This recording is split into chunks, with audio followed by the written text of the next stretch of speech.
Hey, what's happening, everybody? It's me, Robert Phoenix, and we are back for another edition of Sunday Night Astro Live. And I have my Sunday Night Astro Lively cat right here, Miss Peachy.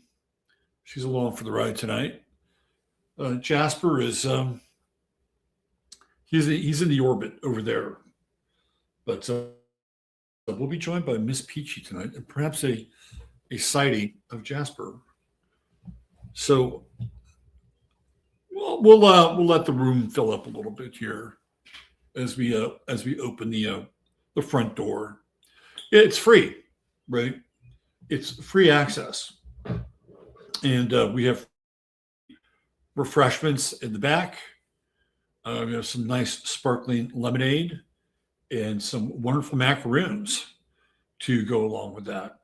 So please help yourself and enjoy our little treat here that we're sharing with you today. Would that be nice if I could just like teleport those right into your space? Here you go. Sparkling lemonade, macaroons. You never know. You never know. We might have telepathic food replicators before we know it. But then the problem is what is the food made out of? Yeah. Maybe old school is better. So looking for some meat on the bones for tonight's show. And it's always an interesting challenge to put something together. Sometimes it's just sitting right here, right there, right in your third eye. And it's easy. Other times you have to kind of pull some things together, right? So we have something relevant to talk about. There's almost always something relevant to talk about. Now, when it's relevant and there is a plethora of information that goes along with it, well, it's even better. So tonight, what we're going to do is, of course, Lindsey Graham is the big ticket item right now in terms of, well, this just doesn't happen every day, does it? We're a standing U.S. senator, and not just any U.S. senator, but somebody as deeply embedded as Graham was in the military-industrial complex, in any number of conflicts that were going on across the planet, including Ukraine, where he just was, and also Israel, where he spent. And I was thinking about this the other day, and this was before finding out that, he had said bye-bye. I was thinking about when he ran to Israel after theoretically Trump pushed back on Netanyahu for one of these attacks. And he ran over there, man. He got the first flight to fucking Israel just so he could sit down with Bibi and tell him, hey, come on, I got your back over here. We could do this together, right? Like he was assuaging him, begging him, making excuses. Who knows? But he wasted no time getting over there. And it's like, what did this guy really do? What did he really, really do as a senator? I mean, he seems like the consummate insider, not only because he'd been there for so long, but also because he was compromised, right? Like I'm going through my Twitter feed and, I'm reading stories about things that Lindsey Graham partook in his private life, and people saying, yeah, I know a bunch of dudes who were on the Lindsey Graham train, right? And it's like everybody knew that Lindsey Graham was gay. Everybody knew he was gay. All he had to do was come out and Barney Frank it. That was it, right? Just Barney Frank it, and just claim it. Don't fuck around. Just claim it, right? And in our society, being gay is not a crime. However, if there are other activities that Lindsey Graham was involved with that included underage sex with minors, now we have a problem. Now we have somebody who's deeply compromisable. I mean, maybe he'd be compromisable in his neck of the woods, although I kind of doubt it, right? I mean, there's parts of Georgia that are very progressive. Clearly, there are parts of Georgia that are also, let's see, hold on a second. I was going to make sure. Lindsey Graham. Why did it say South Carolina? My bad. Yeah, South Carolina.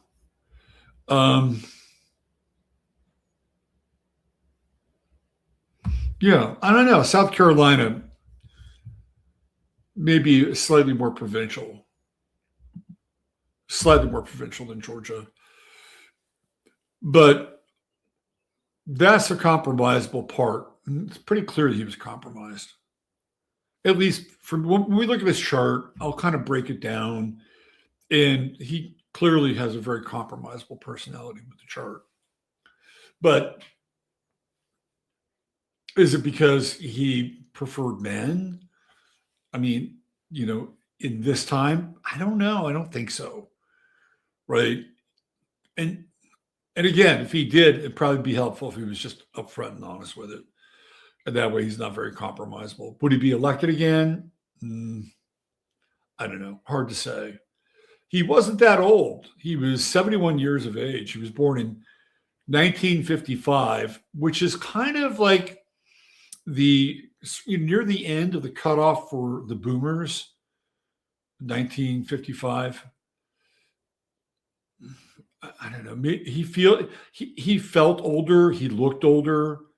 So I was surprised, honestly, when I found out he was 71. I thought he was older.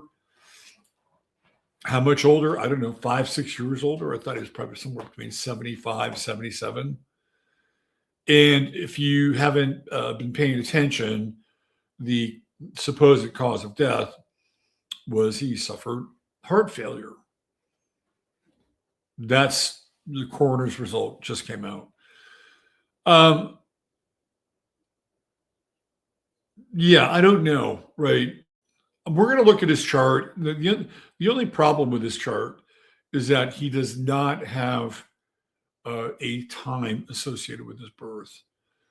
So I've had to play around with it and try to rectify it a little bit. And hopefully we can make heads or tails. Clearly there's some things that just along with just the chart, right? Just kind of who he is and how things line up. I don't think he has the strongest character. I mean, I'll show you. I'll illustrate why when we get in there. So we'll take a look at that and some of the transits that were involved. Now, what's interesting is that he just went through his birthday, his 71st birthday. And that was on the 9th of June. And then technically he passed away on the 9th of July and 11th of July. So he passed away on the 11th of July. He was born on the 9th of July. So if you're looking for some weird symbolic connection, right? You got the 9, you got the 11, you got 9/11 flashing like a neon sign, right? With those two dates. So, yeah. The other thing too about his death is that it also falls into, now, this isn't normally how it happens, but it also falls into the birthday effect, which we've talked about here, and how fascinating it is that so many people die near or around their birthday. And there are a number of thoughts that have gone into this because it's actually a phenomenon, which I've pointed out before.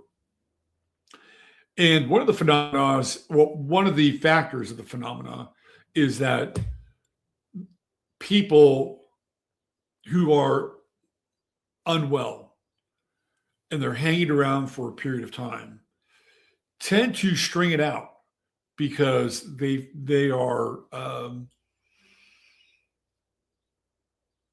cognizant of the fact that they want to experience another birthday. Now, whether they get there or not, that's a whole different thing. But I'm always surprised by how many people pass on or near or around their birthdays. And when you look at it, I brought it up here before. I'll throw it up here again. So it's called the birthday effect. And apparently, Major League Baseball players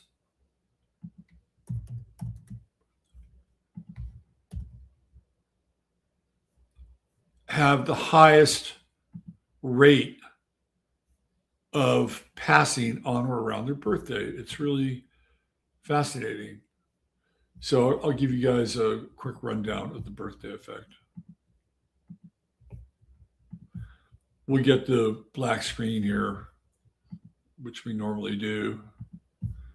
So I have to stop sharing and do it again. So this is the birthday effect. And I'll just read a little bit of this. The birthday effect, sometimes called the birthday blues, especially when referring specifically to suicide, is a statistical phenomenon where an individual's likelihood of death appears to increase on or close to their birthday. The birthday effect has been seen in studies of general population in England and Wales, Switzerland, Ukraine, and the United States, as well as in smaller populations, such as Major League Baseball players. Studies do not consistently show this effect. Some studies find that men's and women's mortality rates diverge in the run-up to the birthday, while others find no significant gender effect. Suggested mechanisms for the effect include alcohol consumption, psychological stress related to the birthday, increased suicide risk, terminally ill patients attempting to hold on to until their birthday, and increased mortality salience, or a psychological cycle that causes the body to weaken annually. That's really interesting. It has also been suggested that it may be a statistical artifact, perhaps a result in anomalies in reporting. But the birthday effect has also been seen in studies that control for known reported anomalies. So this Wikipedia gets into the birthday effect at a little deeper level, right? It doesn't just keep scrolling, but there are a lot of notes here, right? There are a lot of footnotes that go along with this. So does Lindsey Graham fall under the category of the birthday effect? Well, clearly he does, because he passed away just days after his birthday. Is his condition related to some of the conditions that lead up to the birthday effect? Not really. Not that we were aware of, right?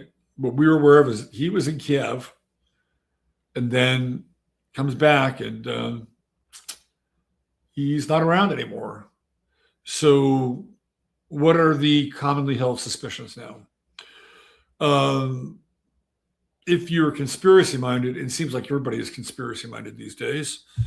The commonly held reason why perhaps he passed away was that he was poisoned by the Russians, who theoretically have a history of poisoning people. That was like Litvinenko, right? Litvinenko, and I think his daughter, and they had that polonium, but that's poisoning. Now, can a poison become something that leads to a cardiac arrest or an embolism or something? I don't know, maybe. Depends on the poison. Maybe something like curare, could force your heart to go into some kind of a seizure. I'm not a poison expert, although I did know somebody who was, and they were kind of scary, actually. Pretty scary when they started to really kind of lose the plot. Very scary. So it's possible, right? I mean, could he be the target of a direct energy weapon? Maybe. I don't think it's uncommon for somebody to be snuffed by some kind of a frequency, right? I mean, we have all these increases in afibrillation, which I do believe is related to 5G and cell phones. I mean, AFib is almost ubiquitous now. So, and it affects the heart, right? So, what happens if you tweak the signal to affect the heart in a much more direct and short term, not long term degradation and damage? I think it was about a week ago where all of a sudden they're starting, it's really interesting with Mercury retrograde. We're going to get into communism tonight and Mercury retrograde and kind of what's going on with the Trump White House. But another example of Mercury retrograde is the fact that about a week ago, we're having another hearing on MK Ultra. It's like, okay, what spurred that? Like, why are we talking about MK Ultra? It's like, it's so fucking Mercury. I mean, are we getting anything out of it? Is anything really salient and revelatory being revealed? Yeah, you have what's her name, Anna Luna or whatever, the former Hooters chick, who I think she's a representative from Florida, and she's talking about Lee Harvey Oswald and all this kind of basic MK Ultra 1960 shit. Like, we're just confirming that. But I think it's really interesting that it was happening under Mercury retrograde. So we're going back in time, at least they were, with their little dog and pony show. But one of the things that came out during the first hearings on MK Ultra, which is back in the 70s, by the way, and they kind of spilled the beans on the program. So we're not doing it anymore. It's a good thing. We can talk about it now. Well, it never went anywhere. And there's variants of MK Ultra. They've got all kinds of MK, you fill in the blank, right? So that's just not the only program that they've been running. But one of the things that came out of the first MK Ultra disclosures back in the 70s was the fact that they had a heart attack gun. It's like, wow, that's really interesting, right? So here we go. We're channeling, right, the spirit of MK Ultra in the first MK Ultra hearings. And back then, what was interesting is that they were showing and telling a fair amount, right? Cindy Blumenthal's name comes up, some of the MK Ultra fixers, Jolly and West, all these people that are related to the program. The problem back then is that, we had 3 networks. Well, this is being exposed. And it might have gotten, I don't know, a 2 to 3 minute slot on all three networks at night for maybe a couple nights during the week that it ran. But it's not like today. If they had the infrastructure for social media and the internet back in the day, it would have been, I think, a lot more interesting because people would have expected more, wanted more. And we were still under the spell that these 3 major networks were giving us information that was important to our lives, right? I mean, but in a weird way, let me just say this, living through those times, in a weird way, it was more truthful than it is now. and this is Mercury retrograde moment. So indulge me for just a little bit. Why was it more? Why was it more reputable, or at least more truthful? I'll tell you why. Because number one, it was a time where there was actual journalists, and not everybody was on the payroll for somebody else, whether it was military industrial complex payroll or the Israeli lobby payroll, or you name it, the Democratic payroll or the Trump payroll. Like everybody seems to be getting paid. And the voices of true independent journalists, well, they live in places like Rumble and YouTube, and they do have some following. But even when they themselves declared that they're independent, there are people that don't believe them. The people that want to have the counter narrative, right? They'll say, "Oh, well, Tucker Carlson's on the payroll for Qatar or Qatar, however you want to, say it. Oh, these people are, they're getting kickbacks for pushing this agenda, and both, all these different sides accuse the other. It's like the Spider-Man meme.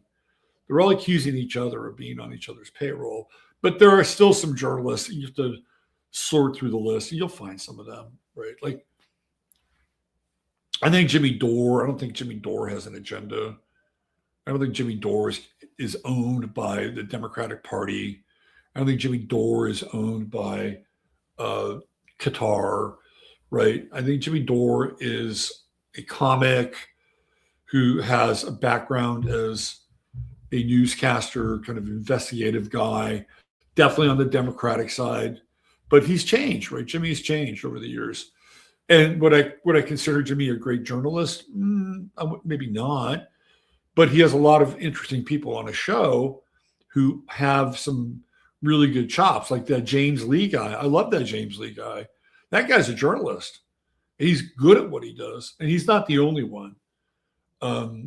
I think Max Blumenthal has some holes in his game, but he brings some interesting information, right?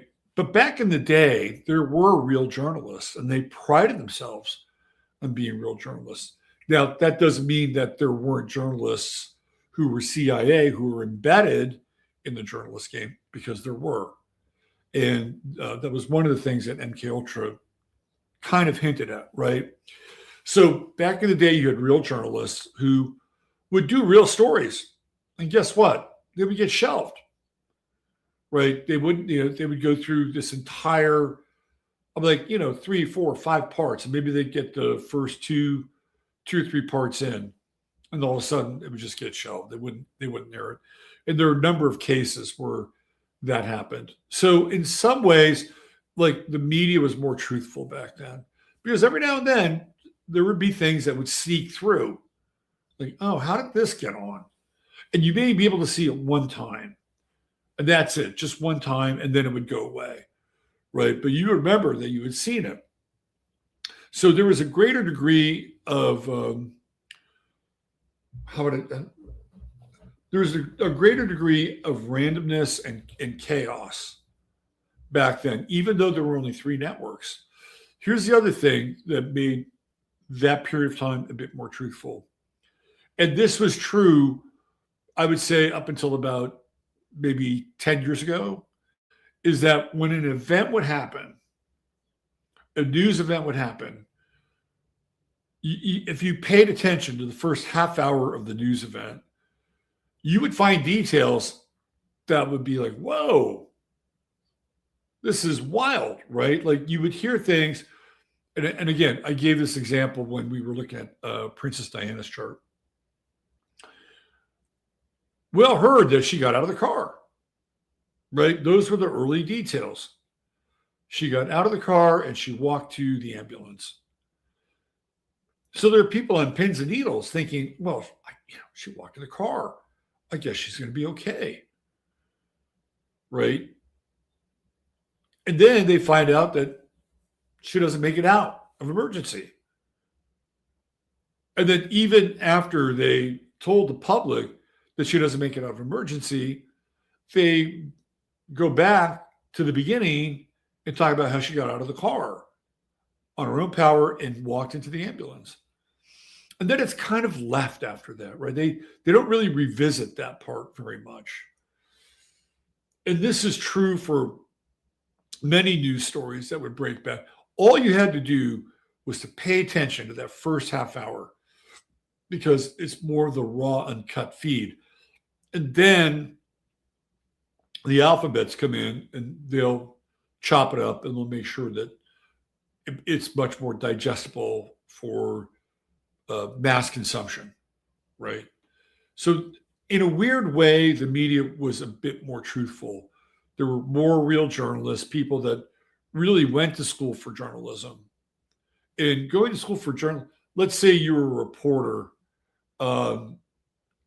back in we'll go with the 70s, right? And let's say you were a reporter and you had 10 years under your chops, which meant you started in the 1960s and you went to school to study journalism, probably like the 50s. And it's it's not really new because they have print journalism, but broadcast journalism is starting to just happen. Print journalism has been around for a while. So the quality of the people that they're pumping out in colleges, if they're going that route through journalism, is different than the people who study journalism now. And the sea change for journalism really takes place with Woodard and Bernstein. We don't have to revisit that, but there was a major sea change with Woodard. It's like we're going to take on the man now, right? They became very sexy. And all of a sudden, everybody wanted to be Woodard and Bernstein, especially after the movie, right? Everyone wanted to be fucking Robert Redford in All the President's Men. So the details around Lindsey Graham's death are scant. There's not a lot of details, right? We know he went to Kiev. That was his last place before he returned home.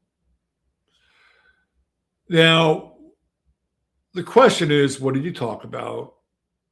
And what was he told?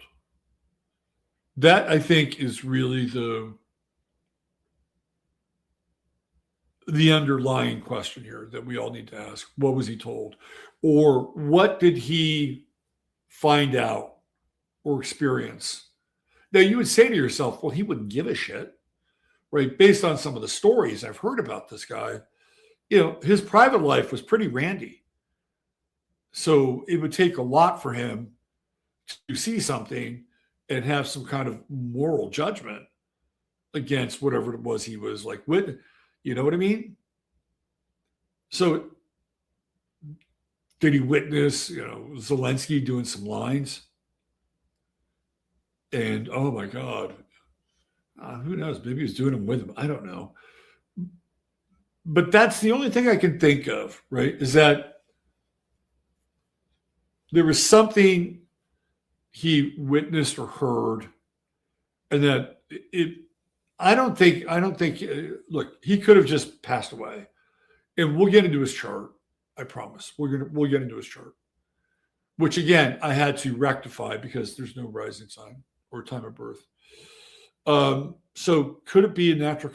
Here, let me just bring this up here. Let's bring it up. Let's jump into the astrology. By the way, we're also going to talk about Iran tonight. We're going to talk about Israel tonight. We're going to do the chart of the moment. And I'm not sure how much more I have to share, but let's do it like this. Okay, so make it a little bit bigger. Now, Lindsey Graham was born on the 9th of July in 1955 in central South Carolina. Now, there is no rising sign for Mr. Graham. No date of birth, which is kind of unusual because with most public figures, you'll find a date of birth. I'm sorry, time of birth. You'll find one. But with Lindsey Graham, not really the case. So again, we're just spitballing here. And I went with this 10 p.m. time. Again, it's kind of rough. And the reason I went for it is it puts the moon in Pisces in his first house.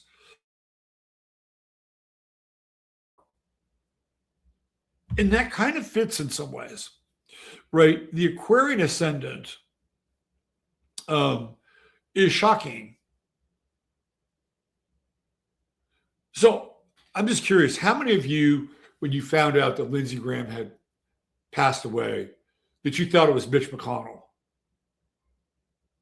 Because Mitch McConnell's ghost, his apparition, has been floating around for like the last week, right? And in a weird way, I've always, even though they're different states, I've always had this strange link between Mitch McConnell and Lindsey Graham. I mean, they're both from the South. They're both rhinos, right? It's almost like they're, although McConnell's older, obviously. But I always felt like they were two peas in a pod in some ways. Anyway, so the Aquarius rising, to me, does move into the kind of the sudden, shocking kind of category territory, right? The other thing is that, it's hard to get a handle on. Like, I've never met this guy in public, right? But, we try to get a handle on the physical characteristics of a person as they relate to the rising sign. So here is a picture of his face, and it's got people who have either Cancer rising or moon in the first house. They tend to have this kind of, at times, either oval or this very kind of broad, flat face. Like, just keep that in your brain. Here, let me do this. I'll give you an example here.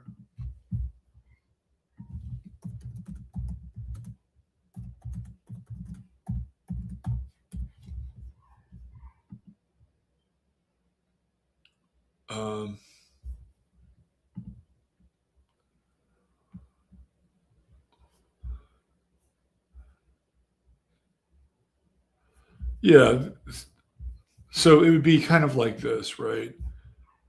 This would be akin to a Cancer face. Now, it doesn't have to be this round, right? It's kind of like the man in the moon effect. Some cool graphics, right? Here's another one, right? So we have that,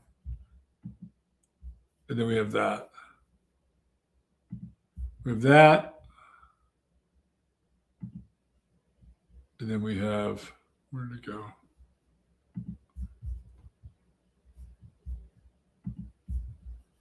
That, right? Now, this one is a little bit long, but again, here we go. Here, there, right? And there. There. There. There. There. There. We see that broad round face. And again, there's usually a flatness to it. So I'm just trying to, here's another one. Very man in the moon like, right? Very much so. There, there, there, there. Oh, that's almost a perfect match. Look at that. Okay. Matrix confirmation. All right. So that was kind of, also he's quirky, right? He's very quirky. Um, the other thing is, I think it's been pretty clear over the last, what, 3 or 4 months, that, and I never really thought this about Lindsey Graham, but it's pretty clear that he's, very involved in foreign countries. And I feel like this chart actually represents that, with Sag on the midheaven and his true node in Sagittarius in the 10th house. Um, what's also interesting is that the moon can represent scandal in the 10th house. And by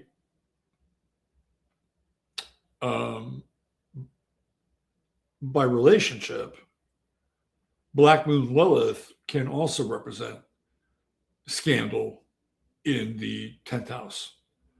And scandal is one of those things that's kind of followed him around a little bit. Like, there have been photos of him sort of cross-dressed, right? Well, I don't know if they're real or not, but that's always been, again, one of the themes. Lady G. And who called him Lady G? Was it Jasmine Crockett from Texas? I think she called him out by name one time. So it never really amounted to any public scandal, but the shadow of a scandal that's always imminent and in the air when you have Black Moon Lilith in the 10th house. The other thing that, again, based on this chart, is if we go with this rising sign, and he feels very lunar to me. There's something very feminine about Lindsey Graham. Am I right? Anyway, Saturn in Placidus, we read that for the next 5 degrees. So that puts it in the 9th house. Gives him the 9th house. Saturn, which again connects him to foreign governments, hierarchies, authorities, et cetera, from other cultures, right? And then just on a personal level, he's really an amalgam of Leo, Cancer, and Gemini. So we see the Gemini back here. He has Mercury in Gemini, and is conjunct Venus. It's a wide conjunction. He has Venus in Cancer. So, right, very feminine. I would say by and large, this is a very feminine chart. And I think he had very feminine energy. If we're putting the moon in the first, that works, right? Venus in Cancer, what's it doing? It's trining Neptune. And one of the things that Tucker Carlson said about Lindsey Graham is that he always liked him, that he was very funny, and he had like a very kind side. And, I don't think astrology lies. I think a Venus-Neptune trine does represent, especially Venus in Cancer, right? Somebody who cares. Now, what does he care about? That's another question. That's a different story. But again, the Venus-Neptune trine is very feminine. Mercury in Gemini, he's smart. He's got a conjunction with Venus.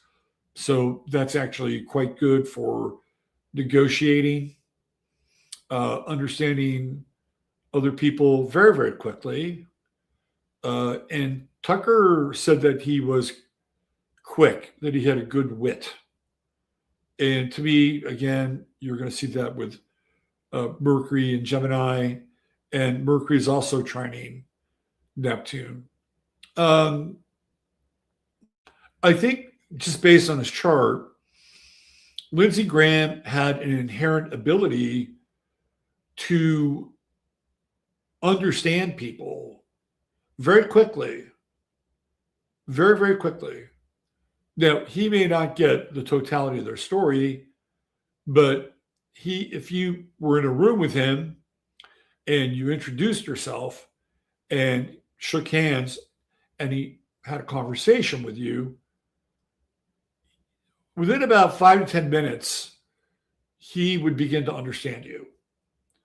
And that cannot be underestimated as a superpower for a politician. Well, how does he do? How does he do it, Robert? Well, number one, with Mercury and Gemini, he's always going to be inquisitive. Anybody that has Mercury and Gemini will be inquisitive. They will ask quite a few questions, right? And not always in a probing way here. Like he would, because of the conjunction with Venus, they wouldn't feel probing. They'd feel personal. So Lindsey Graham would be good, or would have been good, at getting people to open up,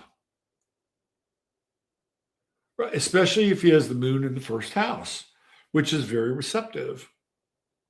And by the way, the moon and Saturn and the sun are all participating in a grand triangle, which we'll talk about. So this is one of his superpowers. It's that Mercury-Venus conjunction, both of which trine Neptune, right? There's also a bit of a psychic element here, intuitive. Although perhaps his intuition was not as finely dialed in as he might have liked to have been over the last 72 hours. But I think it's an interesting, these are interesting aspects right here. Right? Very interesting aspects. Let's talk about his sun. So his sun, obviously he's a Cancer. He had his birthday 3 days ago. So he's a Cancer sun. And he comes off like a Cancer sun. Right? He comes off as being, well, every now and then, he could get surly. I've seen the surly side of Lindsey Graham. That, by the way, is also Cancerian. That's when the mood is built up, frustration's built up, and Cancers have to discharge it. And if they don't discharge it, it comes out in a very acidic kind of way, right? So this is the one thing for anybody who is rocking Cancer planets in your chart. You can't be bitter. You cannot be bitter. The hardest thing for Cancerian people to do is to let go of the past. And if you can let go of the past, it helps you keep that bitterness to a minimum, right? So what is his sun doing? We'll revisit this grand trine in a minute. For me, this is, astrologically, this is the compromisable Lindsey Graham. Because we have a Sun-Neptune square. So, if you happen to have a Sun-Neptune square in your chart, pay attention to what I am about to say. It is not a death sentence, okay? However, let me see if I can put it in the mildest terms possible. It is an aspect that will test you over the course of your lifetime. What are you being tested with? Well, you're being tested with, will you fold up your tent? Are you compromisable? Do you sell out your identity in order to be accepted? What do I mean by that? Not that you get paid to be somebody different, although in some cases that could be the case.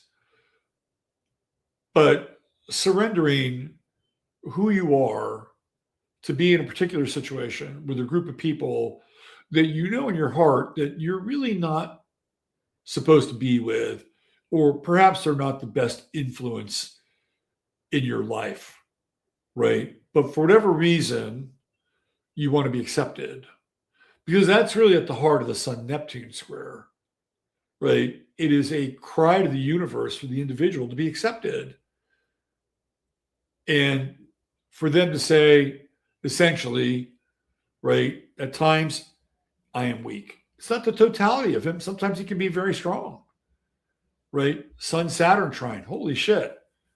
You know, when this guy locks in on something with the Sun Saturn trine and the moon is participating in it, right? It's kind of the big three in some ways. Like you would see a different side of Lindsey Graham. And I would say that that's the professional side. That's how I see the Grand Trine. On the personal side, that Sun Neptune square can be, I would say, defined as being weak. And so if you have a Sun Neptune square, I think it's important to understand that it's not a death sentence. And by the way, this is a good time for me to like pitch my book. Because if you want to find out about this and more with your chart and astrology in general, I have a new book. It's available on Amazon. It's called The Celestial Blueprint. It's 23 chapters, 353 pages, which gets into a lot of this material. So that's available now over on Amazon. And I believe the hardcover comes this week. I know a lot of you have been waiting for the hardcover to make its appearance. Well, that should be happening very, very quickly. Hopefully by no later than Tuesday. And then tomorrow night we'll be on Locals. And as soon as the show's over, I'm gonna set the meeting on Locals for tomorrow night. So it's free to join, and I'll be doing a 3-month, every other Monday night astrological sort of primer. You know, for people that are interested in astrology, want to learn how to read a chart. Like, it's not going to be super advanced, but by the time we get done, 3 months out, I'll have brought in some more complex concepts with astrology. So anyway, getting back to his chart, yeah, the Sun Neptune square is problematic, but again, it's not like he's totally devoid of having to work towards goals. Like, it's a weird combination. And again, I don't think I think it's Lindsey Graham, right? This is, even if we're playing with this chart with Neptune in the 8th house, like, what's the secrets? What do we, theoretically, what don't we know about? And then that Neptune Sun square makes him imminently corruptible in a lot of ways, because he has a weakness. He has a strength. Like, he can be very, very ambitious and try to get into and again, with Saturn and Scorpio, once you get to the top, right, I'd want to have Saturn and Scorpio in my chart, because that fucking Scorpion's going to dig in, and have that tail cocked and say, okay, motherfuckers, come knock me off my perch. And I think Lindsey Graham crafted his political career kind of based on that. And I'll tell you something, even though he's compromisable and there is a weakness here, I can tell you that this guy was liked. He was liked by people. And you may not believe that, but I can see that in his chart, right? This moon sun trine. Like, again, somebody has something like that. One of the effects is that they can make you feel very much like they're part of your family. like very quickly. Right. Oh, Lindsey Graham. He reminds me of my Uncle Ted. Right. Like, again, would you know that from your position of being outside the Beltway? Probably not. But based on this chart, I could see this. So I think he, in his circle, right, was probably liked by people. Because if he was disliked, like we know that there are people who are not Lindsey Graham fans and haven't been for, like, he's a rhino, and even somebody like Alex Jones, who is coming late to the anti-Zio party. Even he would complain about Lindsey Graham as a rhino. And early on, Lindsey Graham was anti-Donald Trump. Right? He had antipathy towards Donald Trump. We're going to look at their two charts together. It's very interesting. And then all of a sudden, Lindsey Graham comes whipping around, right? And now he's really, pro-Trump. He's like, Trump's biggest defender. And it didn't just start recently. Like, that started to happen in Trump's first term. Now, it didn't start off that way. Like, Lindsey Graham was part of that old school John McCain, what's his name?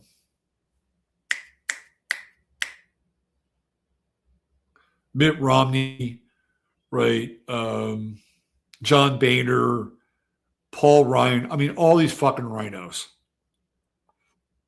That's the club that Lindsey Graham belonged to. Mitch McConnell. That was his club. Although Mitch McConnell was very key in getting federal legislation for hemp passed. Like, that was Mitch McConnell's probably greatest political contribution to our society. Now, some people may not think that it was such a great contribution, but there are a lot of independent hemp distributors and purveyors of hemp products, like our good friend Chris over at True Hemp Science, where you can get your first order 20% off. And guess what else you can get? You can get a goodie bag when you spend $100 or more over at True Hemp Science. Just type in 15MINS and you'll get the goodie bag. It'll be right there for you. And Chris, good friend of the show, and his products are top shelf right there. Totally top shelf. Right there. There's a little visual for you. There's some Lumina. That was a good segue, wasn't it? I went right from Mitch McConnell into CBD. Anyway, bringing it back to Lindsey Graham. I think he's also, again, just looking at his chart from a political standpoint, I think he's very good, or was very good, at making sure enough people got slices of the pie. Like, I can see this in his chart. And it's that trine with the moon and the sun and Saturn. This is a pretty significant trine. Very, very significant. And no matter what you think of him personally, sun, moon angles that are harmonic can produce a kind of charisma. Now, you wouldn't mistake Lindsey Graham for Tom Selleck, but I'm telling you that on a personal level, I think you would be surprised if you sat down at a bar with Lindsey Graham and, had a couple of mint juleps with the guy. You'd probably walk away thinking, I can't believe he wasn't that bad of a guy. Right? Like, I guarantee you'd come away with something like that, because that's how his chart is wired. And even with that Mercury-Venus conjunction, and who is the same way? So this is kind of a superpower in some ways, this Mercury-Venus conjunction. Now, I don't know if he has it, but people who've been around Obama say that he has this ability that when you are talking with him, his total attention is completely on you, right? And there's some people who have noted that in that space that he does not have any internal dialogue. Like he's not waiting for the net to come up with the next thing to say. And I think Lindsey Graham might have some of that here, right? And especially because his Venus is in Cancer, which is very receptive. And the moon, if the moon is in the first house, it's also very receptive. Now, let's talk about Mars. So here we have this stellium, Sun, Uranus, Mars. Now, Sun-Uranus conjunctions tend to be rebellious. That's a wide conjunction. It's 10 degrees. And if that's the case, right, then it's being sort of shuttled off into that 8th house. So again, if we're playing with this, and the more that I look at this chart, the more I'm feeling okay about it. Because this is what goes on, behind closed scenes, right? In the dungeon. It's Neptune in the 8th house. And there's plenty of energy going into that Neptune, the rebelliousness, maybe the other side of Lindsey Graham where, he can work it out. But at the same time, it's also getting back to when we first started talking about this angle, makes him the most compromisable. Just imagine some cameras over here in the 8th house, videotaping what's going on here. He has a Sun-Saturn square, right? He's got that. Is that right? Let me see, 17. No, Sun-Saturn trine-my-butt. No, he's got the Mars-Saturn square. That's a white square. No, hold on. Okay, my bad. It's Jupiter-Saturn square. That's not a terrible square. That is not a terrible square. Why don't we talk about Jupiter for a second? Let's just talk about transiting Jupiter. And this is kind of interesting, and it does get into this possibility that he could have had a heart attack. So let's go in at that angle. All right. So again, using this time, which I've rectified, the more that I look at it, the more that I'm thinking this could actually be close. The 6th house is health, right? It's health. That's what we're dealing with. So he has Jupiter in Leo. What does Leo rule? It rules the ticker. It rules the heart. So here we have Vesta, right? Also in Leo. Now, theoretically, that would actually be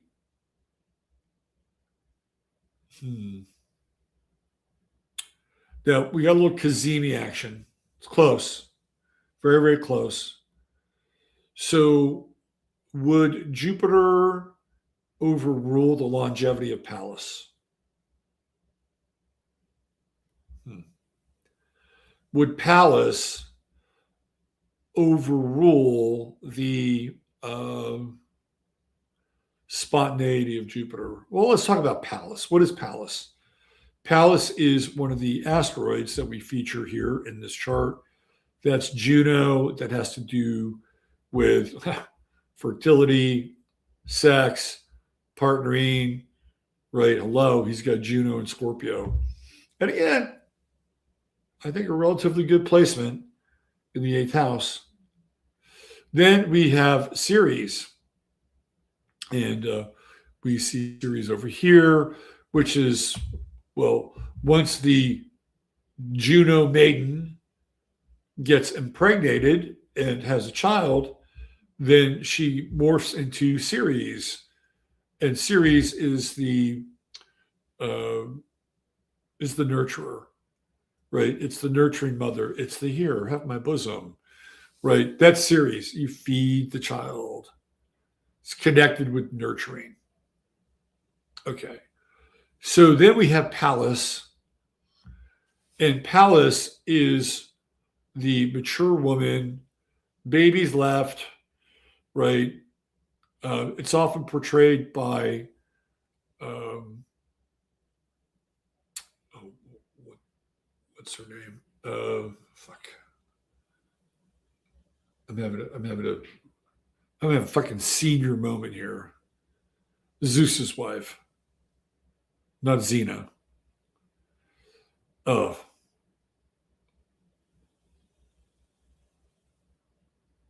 God, I'm just totally spacing out now. Okay, you know what I'm talking about. Fuck, this is really weird. Onset of dementia. Zeus's wife. I know who it is. Hera. I hit the Hera delete circuit in my brain apparently. Anyway, Pallas represents Hera. Now Hera's Zeus's wife. So the whole idea behind Hera and Pallas, although yes, Pallas Athena, the head, is also connected here. So it's one of these asteroids that has a couple layers of meaning. But Hera is able to, so Zeus and Hera would hang out on Mount Olympus.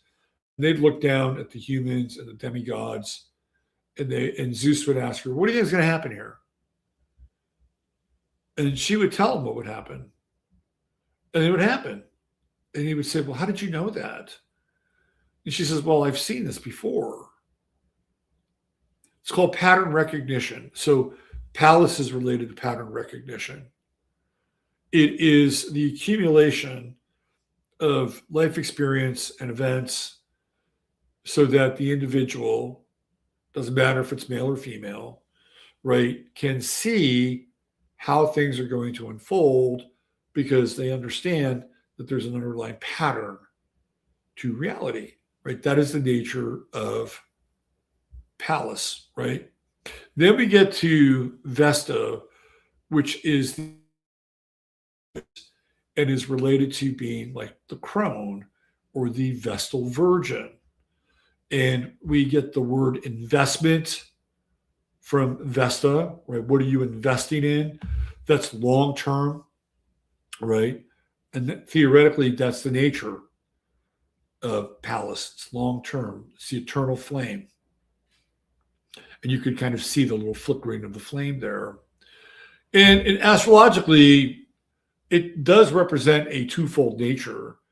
It can illustrate what your conditions will be near the end of your life, and also what you're supposed to invest in yourself long term so that those conditions can be positive. Now, if we look at Vesta as being sort of the end of life asteroid and symbol, and now we've got Jupiter conjuncting Vesta, and now we're talking about the heart, and now we're talking about something that caused him to have a heart attack. And oh, by the way, transiting Jupiter is right there. Well, the heart attack story starts to make a bit more sense. Like, I don't think that that's untrue. I think he did suffer a heart attack. The question is, how? How? Was it natural causes? Did he ingest something while he was abroad? Were they able to get a fix on him with his cell phone? Hit him with 6 or 7G? Who knows, right? But I will co-sign on the heart attack.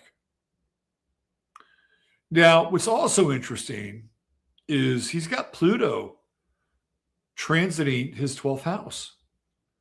And it is on his Chiron.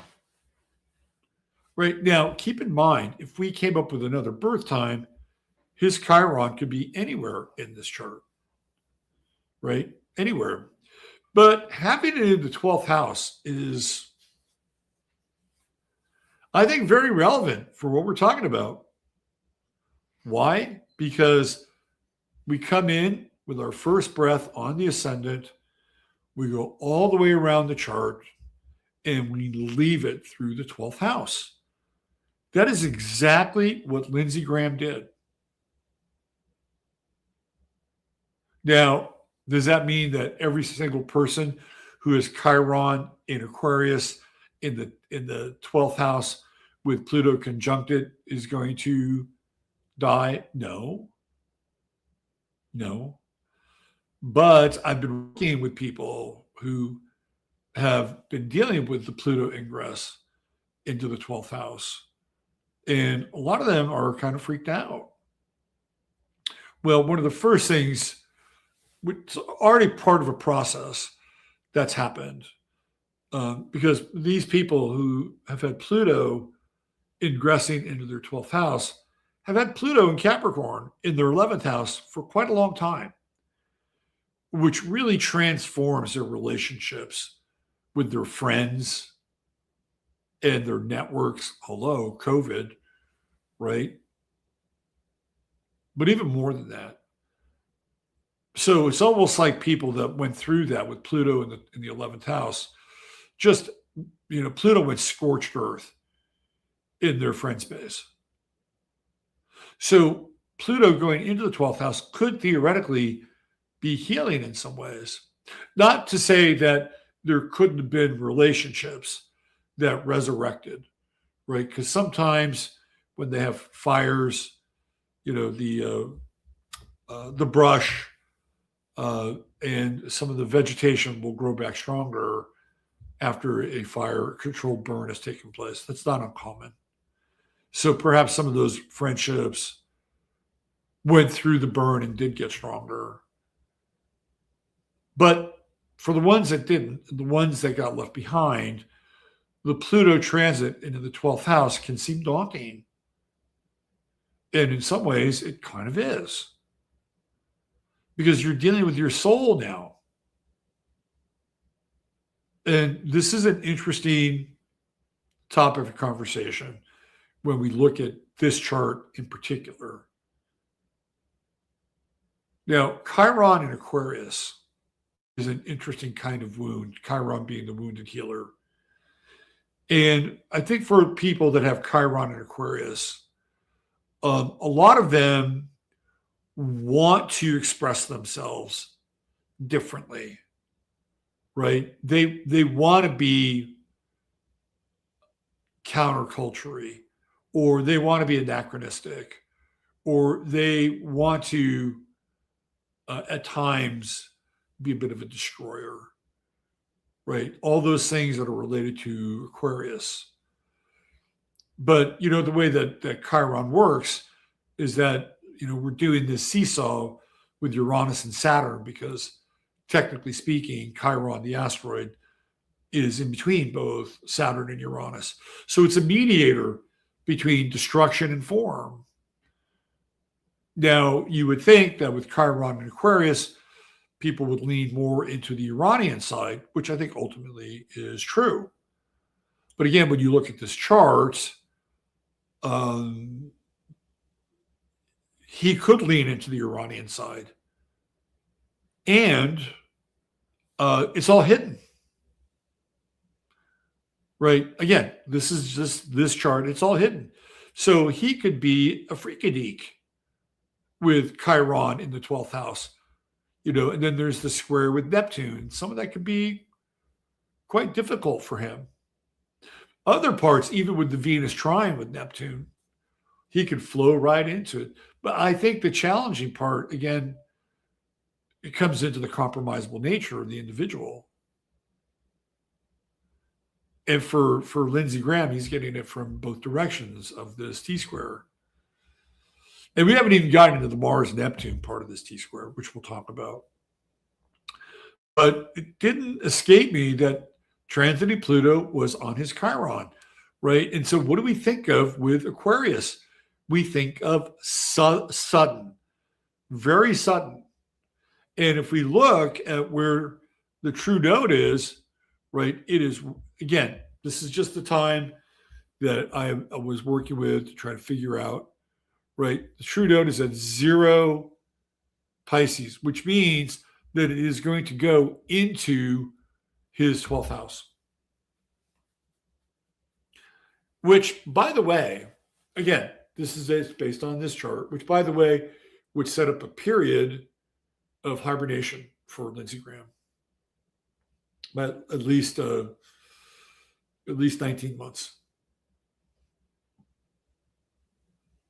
So whether or not, right, whether or not his chart winds up looking like this, we still have the Pluto conjunction with Chiron.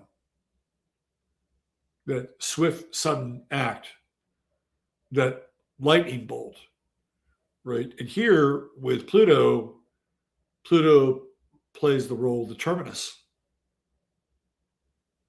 So on the other side, we have Mars. And he has Mars in Cancer, which also squares Neptune. Now, for me, the Sun-Neptune square in this chart, I think, is manageable because we have the offset of the Sun-Saturn square. You see, you're getting a little bit of astrology here, right? Two things can be equally true at the same time. You could have somebody who could be very structured, very ordered, very disciplined, and very driven. Hello, Sun-Saturn trine. And then you have the weaker version of that person. And it almost feels like a version of bipolarity. Although I don't think he was bipolar at all, but I think he got very comfortable at leading at least 2 lives, if not more. So the Sun-Neptune square, while again, I believe it's about testing, right? Like you can't give up, you can't collapse, you can't be weak with a Sun-Neptune square. That's the nature of it. And you can't allow yourself to just shapeshift and be anybody to fit in so that you can feel like you'll be accepted. I wanted to mention that for people of the Sun-Neptune square. It kind of went the long way around, but that's what you need to do, right? And it's not easy because a lot of times when you have a Sun-Neptune square, you really want to be liked. You really, really want to be liked and you want to be accepted and you want to be loved. Like, this is what this guy wanted. But it didn't necessarily represent itself, I think, in healthy ways. So if you have a Sun-Neptune square, it's not a death sentence, but you are going to have to stand alone at times and not just be a social shapeshifter, which is not easy to do. I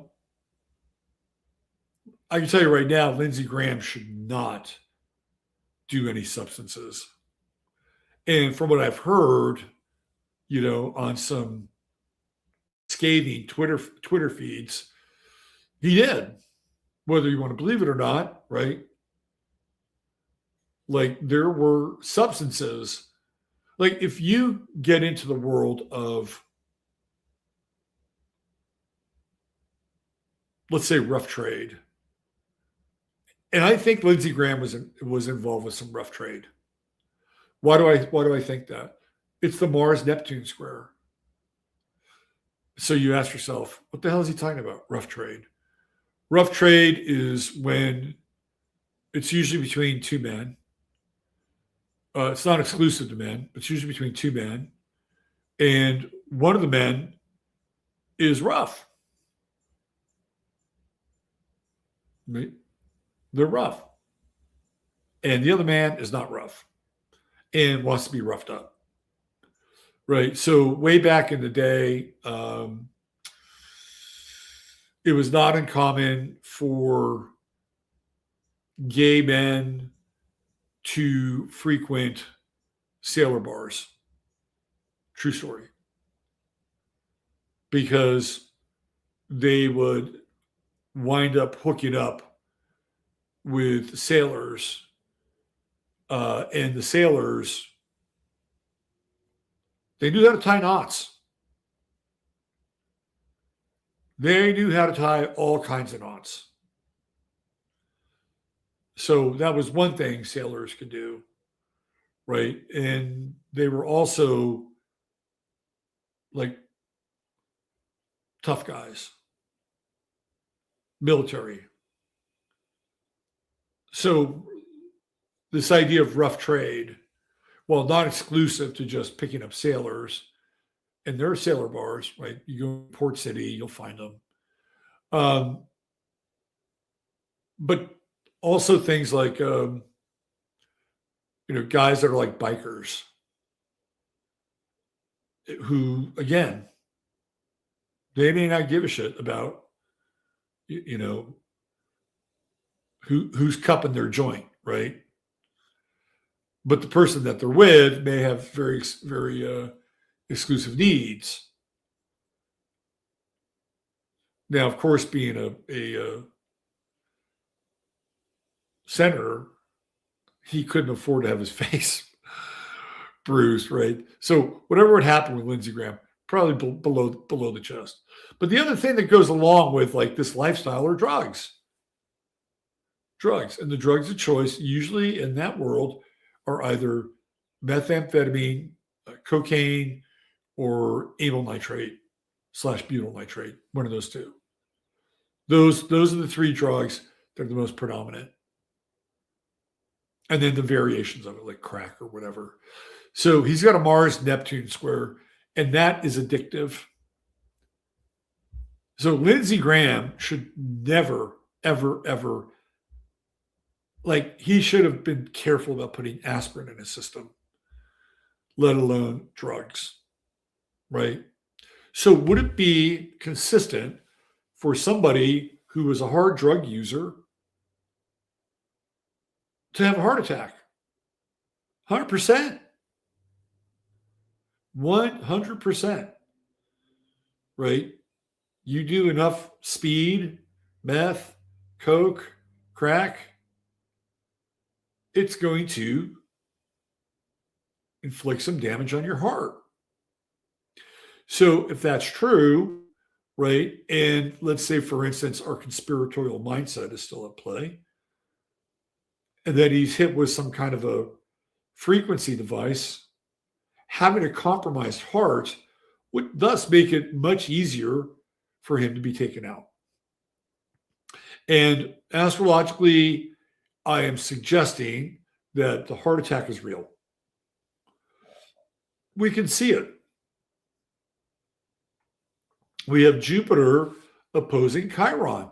We have Jupiter opposing Pluto. Hello. And I think I've kind of got this right? With the 6th house being health and the 12th house being the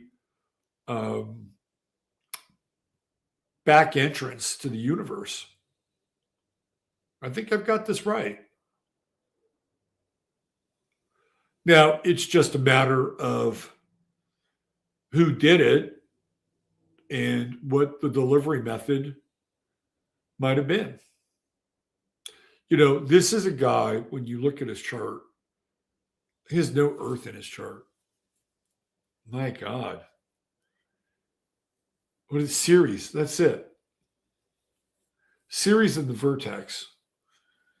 And based on the fact that we're still not completely 100% sure of his birth time, we could only really claim hold of Ceres. This is based on the birth time. But we'll put it in there nonetheless. Vertex, 16 degrees Virgo. And he's got that south node just sitting right off of the coast of Pluto here. That's an interesting transit. What is that? What does that manifest? Give me a second here.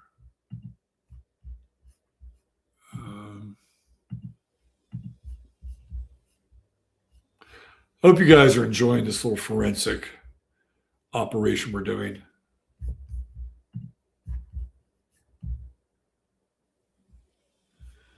Let's see.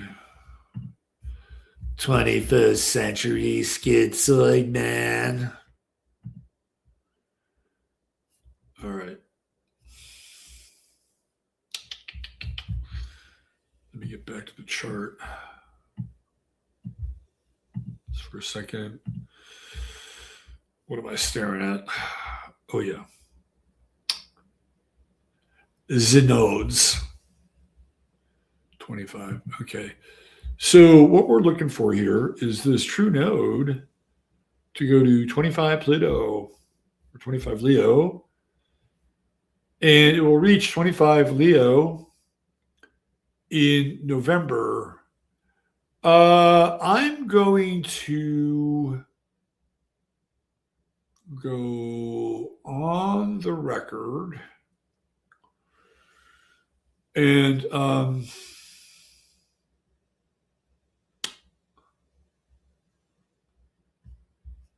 I'm going to say that sometime in August, I'm going to go with the 6th of August. That's a Thursday. That there will be some kind of more formal inquest into his death. So we're not that far away. And I'm basing that on the South Node sort of breaking the crown here of the 6th house, right? So the South Node is related to the past. And so, yeah, we're talking about the recent past. And it will be conjunct Pluto in his chart in November. So we're actually talking about the ingress more than the actual conjunction. So I think there's going to be more attention being paid to his passing in the second week in August. Now, to what extent that's going to happen, I can't tell you. It may be perfunctory, or there may be much more of a, it depends on where it's coming from, right? Like externally, it doesn't really line up. Generally, do we see something in the external world as a result of, like, for instance, we did see it with Epstein, and we got the files, like a big dump, and it's like, okay, that's enough. We're going to war with Iran now, right? So that was a moment where external pressure forced the administration to do something against its will that it did not want to do. So external pressure can work, right? But there are limits to it. Internal pressure, meaning that there's somebody from the inside who is either explicitly stating that they want to reopen the Graham death, or is hammering behind closed doors. That would be the internal, right? External, you would have people like Ro Khanna and Thomas Massey and all these other people demanding that the files be dumped. Internal, you wouldn't hear about it, but you might start to see one or two people begin to broach that. So I think astrologically, you could make a case that it was his time to go, and especially with the heart right here, and with Pluto over here, right? So he's like, he drank some Red Bull and off he went. Am I satisfied with this? Yeah. Yeah, I think so. When I first when I first cast his chart, I was trying to find the rectified time. I'm looking at him going, what's really going on here? My head was in a couple different places. I got a bunch of projects going on right now. So my mind space is like also dealing with various projects, where they are, people associated with those projects, including the book and more. So I didn't really fully focus on this chart. But here in this space with you in real time, yeah, we can make a case for it. And it's Jupiter, right? It's Jupiter opposing Pluto, Pluto on his Chiron, right? Jupiter return, that's happening.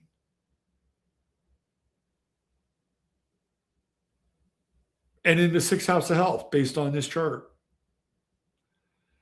I think we can make a pretty good case for this. Now, then the question revolves around who. If it was unnatural, I don't think it was.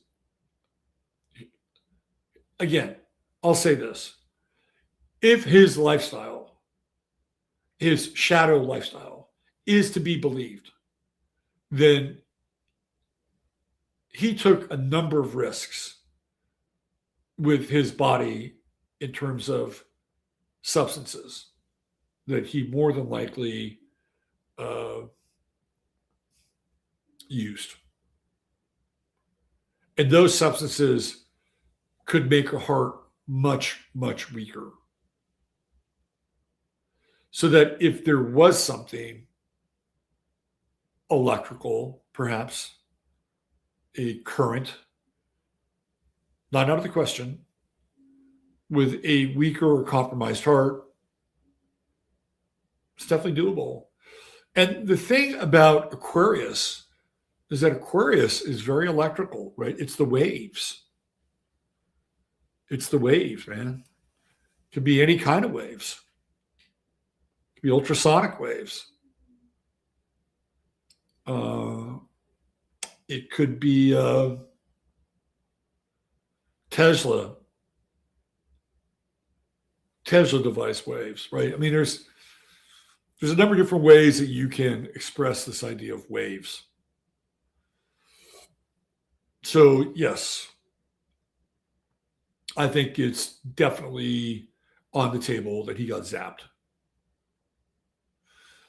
Now, did he get the carjack? Was he vaccinated? Is this part of it? I don't think any of those people got vaccinated. I think all those people fucking knew. They all knew. Like, could you imagine somebody asking Chuck Schumer, like one of his fellow senators, or what is he? What is Schumer? He's a senator, right? Or is he a House guy? I always get these people mixed up. Chuck Schumer. Now I got to look. Minority leader, so he's a House guy. A senator. He was right. He's a senator. Yeah. What did Chuck Schumer say? We got the intelligence agencies have 6 ways to Sunday to take you down. Those were Chuck Schumer's words. So again, the question here is, if it's true, and I believe the heart attack is real. If it's true that somebody did do something, then why? That, I think, is the biggest question. Why? And I'm sure that there are people who follow Lindsey Graham and his world a lot closer than I do. And, all of the decoders and the conspiracy sleuths will be offering up their version of the story. I'm already seeing like the Q version of the story. From, okay, here comes the chaos, to this is just the start. This is the deep state being taken down. he was part of the deep state. I don't have a problem with that, like him being a part of the deep state. But he was also one of Trump's biggest allies. Like, there was nobody more loyal to Donald Trump than Lindsey Graham in some ways. And to prove that, I'm going to bring their charts up together. So here we go. Lindsey Graham is on the outside, and Donald Trump is on the inside. These two guys are fucking tight. They're tight. First of all, Lindsey Graham's South Node is conjunct Trump's True Node. Hello? That's one of the best. Look, if they wanted to get married, this would be a good fucking relationship. I'm telling you that right now. Right? Be a good relationship. Because these interlocking nodes are perfect for one another. Right? They're the best, one of the best examples of the nodal relationship where one person's south node is conjunct the other person's north node. And of course, down here, vice versa. Not only that, but there's more. His Venus is conjunct in a wide conjunction, Donald Trump's sun. Right? Trump's got to like that. And Trump has used Lindsey Graham as a confidant. Why do I know that? Because Lindsey Graham's Mercury is conjunct Donald Trump's sun. Right now, there's a square with his Mercury and Donald Trump's Neptune. Like, so could he be problematic? Could he not keep a secret? I think Lindsey Graham is somebody who probably built a career in keeping secrets. And maybe the worst kept secret being his own. But again, a slightly different story. But over here. Let's look what's going on over here. Right? We have the Mars-Venus conjunction. Hello? Right? Mars, Venus, Saturn. These guys are yoked. And again, this is marriage. Mars, Venus conjunction. If Lindsey Graham wanted to be his wife with the Venus, that Sun-Venus conjunction would be stellar, right? And Venus-Mars conjunctions are awesome. They're especially good for sex. So here we have Trump's Saturn-Venus conjunct Lindsey Graham's Uranus and Mars. Initially, was there conflict and tension? Yes. Did they work it out? Yes. And Lindsey Graham became one of his biggest supporters. Right? It was only a matter of time. Now, I'm going to go out on a limb here a little bit. And I am going to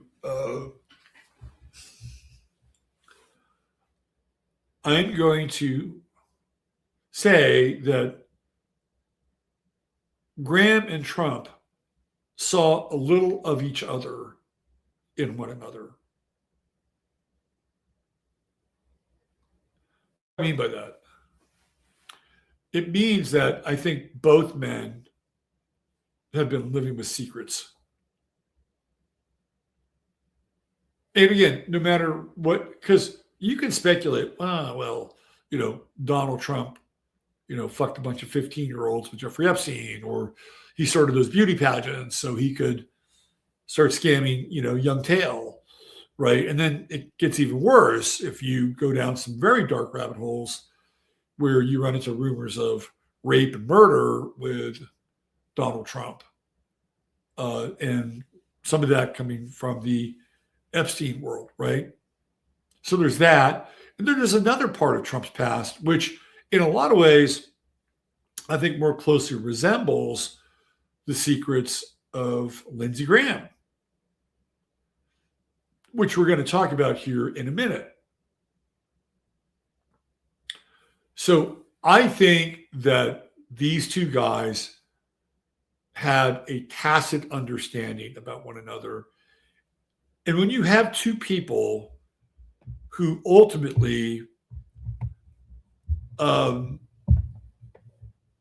understand one another's vulnerabilities, and there's a political expediency and also what evolves to be a bit of a meeting of the minds, right? I think that there, as a result of that, there's loyalty, and Trump is very big into loyalty, and Lindsey Graham became one of the biggest fucking loyal soldiers, especially when the program started to get reassembled and it became much more deeply vested with Israel and the carrying out of Miriam Adelson's war chest and all the other things that have gone into pushing the United States into a war with Iran.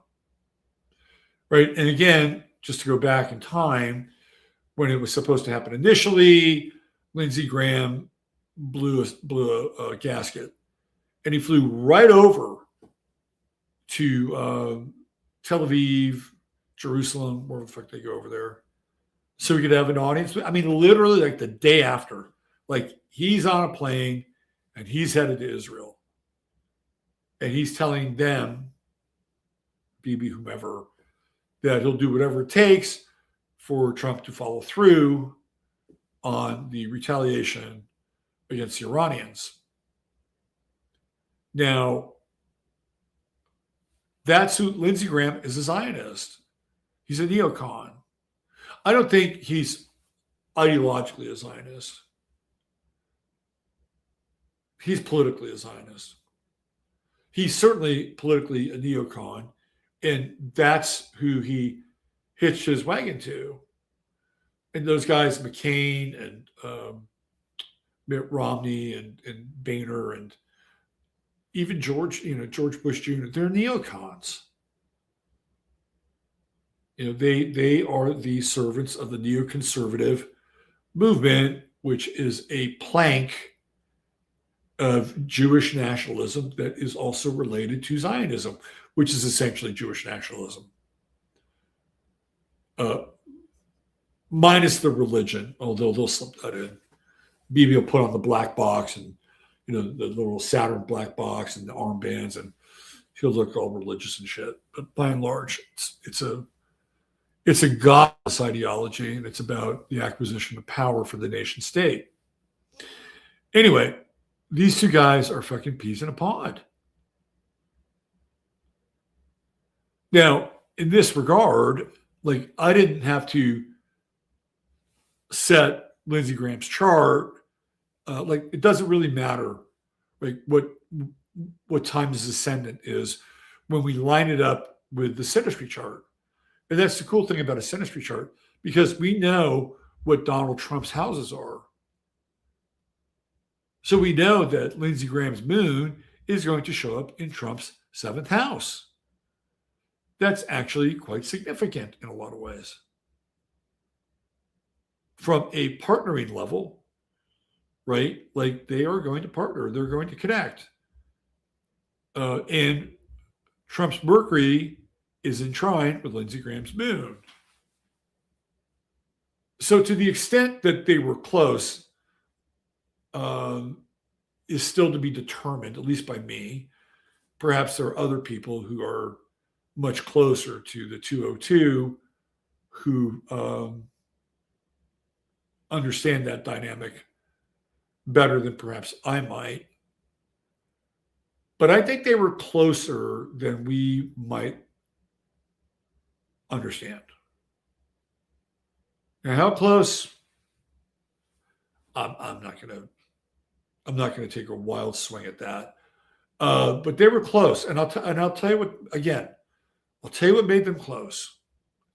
Is I think that they both had an understanding and an affinity for one another's vulnerabilities, and that both of them were engaged in a type of secrecy with the rest of the world. That's what I think. That's how they bonded. And again, the astrological stuff is there to back it up. Like, I think these guys were closer than people have, you know, illustrated or broken down.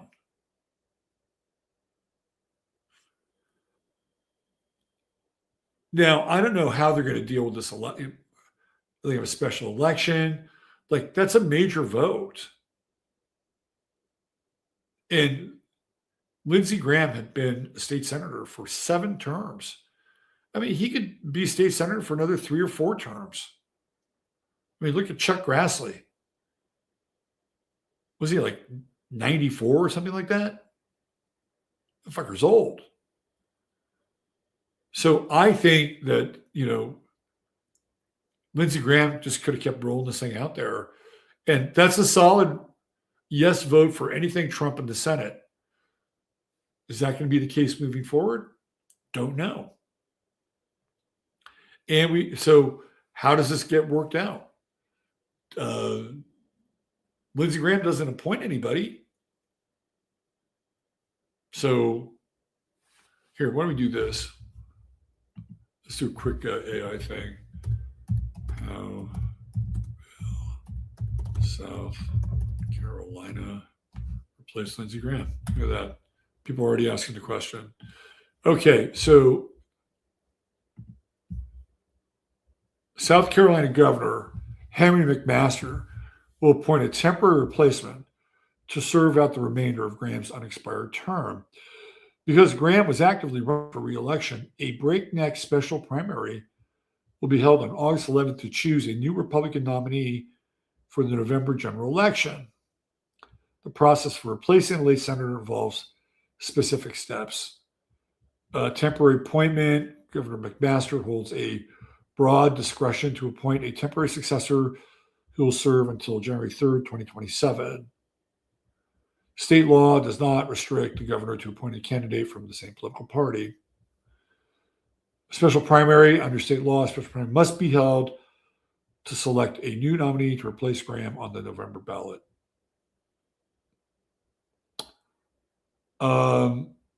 Key candidate filing from July 21st. So we're going to find out in the next the next 16 days. Well, 7 days here, but starting in 9 days.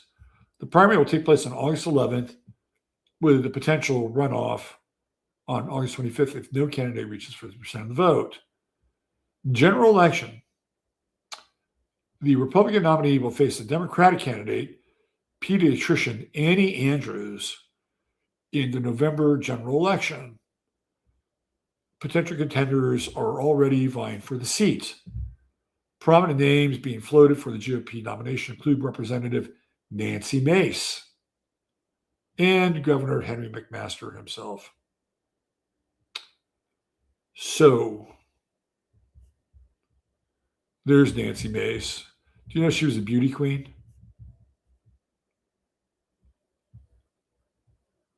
She was a beauty queen.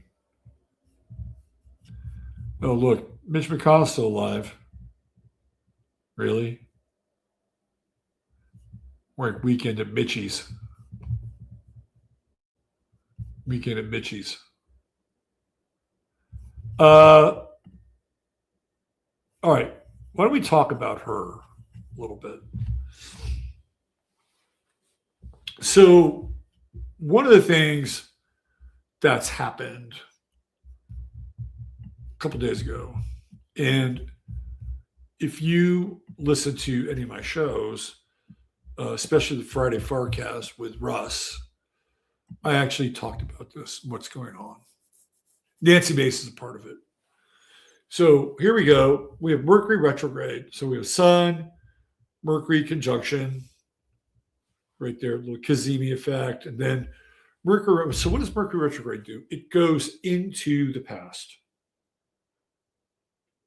Because how many people are like past tripping these days, looking at your past?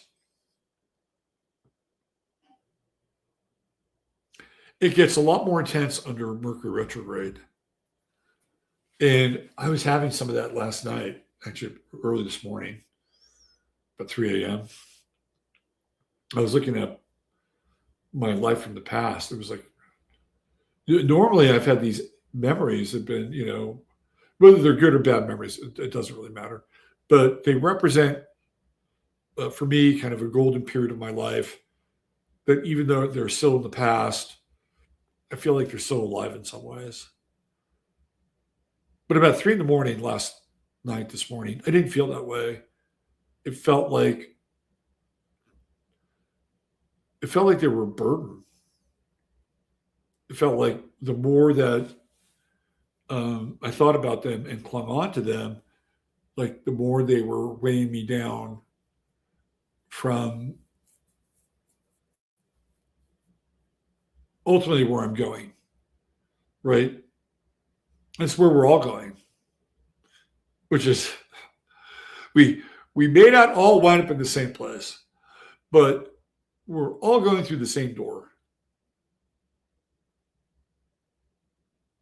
You know what I'm saying? So it feels to me like the people who are the most successful at transition are the ones who take very little with them. Now, we have this thing called Alzheimer's, which in some ways is a perfect antidote for the past. The problem with Alzheimer's is that, yes, people lose track of their memory.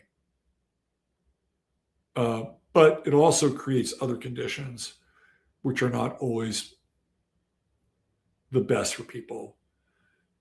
Anger and all the things that go along with it, right? So in theory, the idea of letting go of the past and not having it be a millstone around your neck. So when you transition, you're like, oh, I'm not done with the past yet. I still have all these memories to cycle through. Where with Alzheimer's, you don't get that. But at the end of the day, that would be the most ideal because you don't have any baggage. You don't have any hooks. You're not longing over a time in your life that you were more vital. The sun was yellow. People weren't as fat. The music was better. You could go to McDonald's and it was actually real food, right? You have to let go of all that.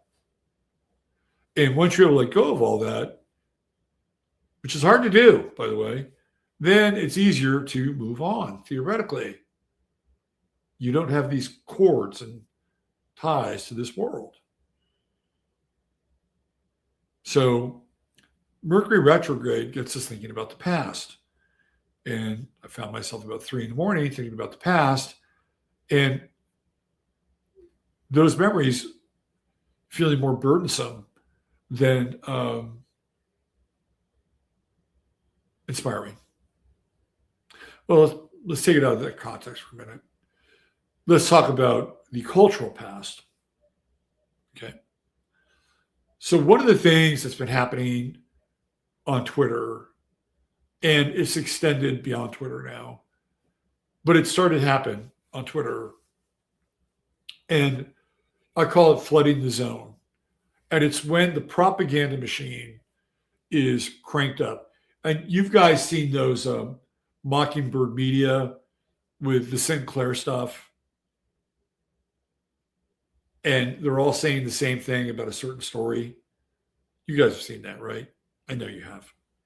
If you haven't, look it up. Look up Sinclair Media, Mockingbird, and they'll just all say the same fucking thing. Well, that takes place on Twitter.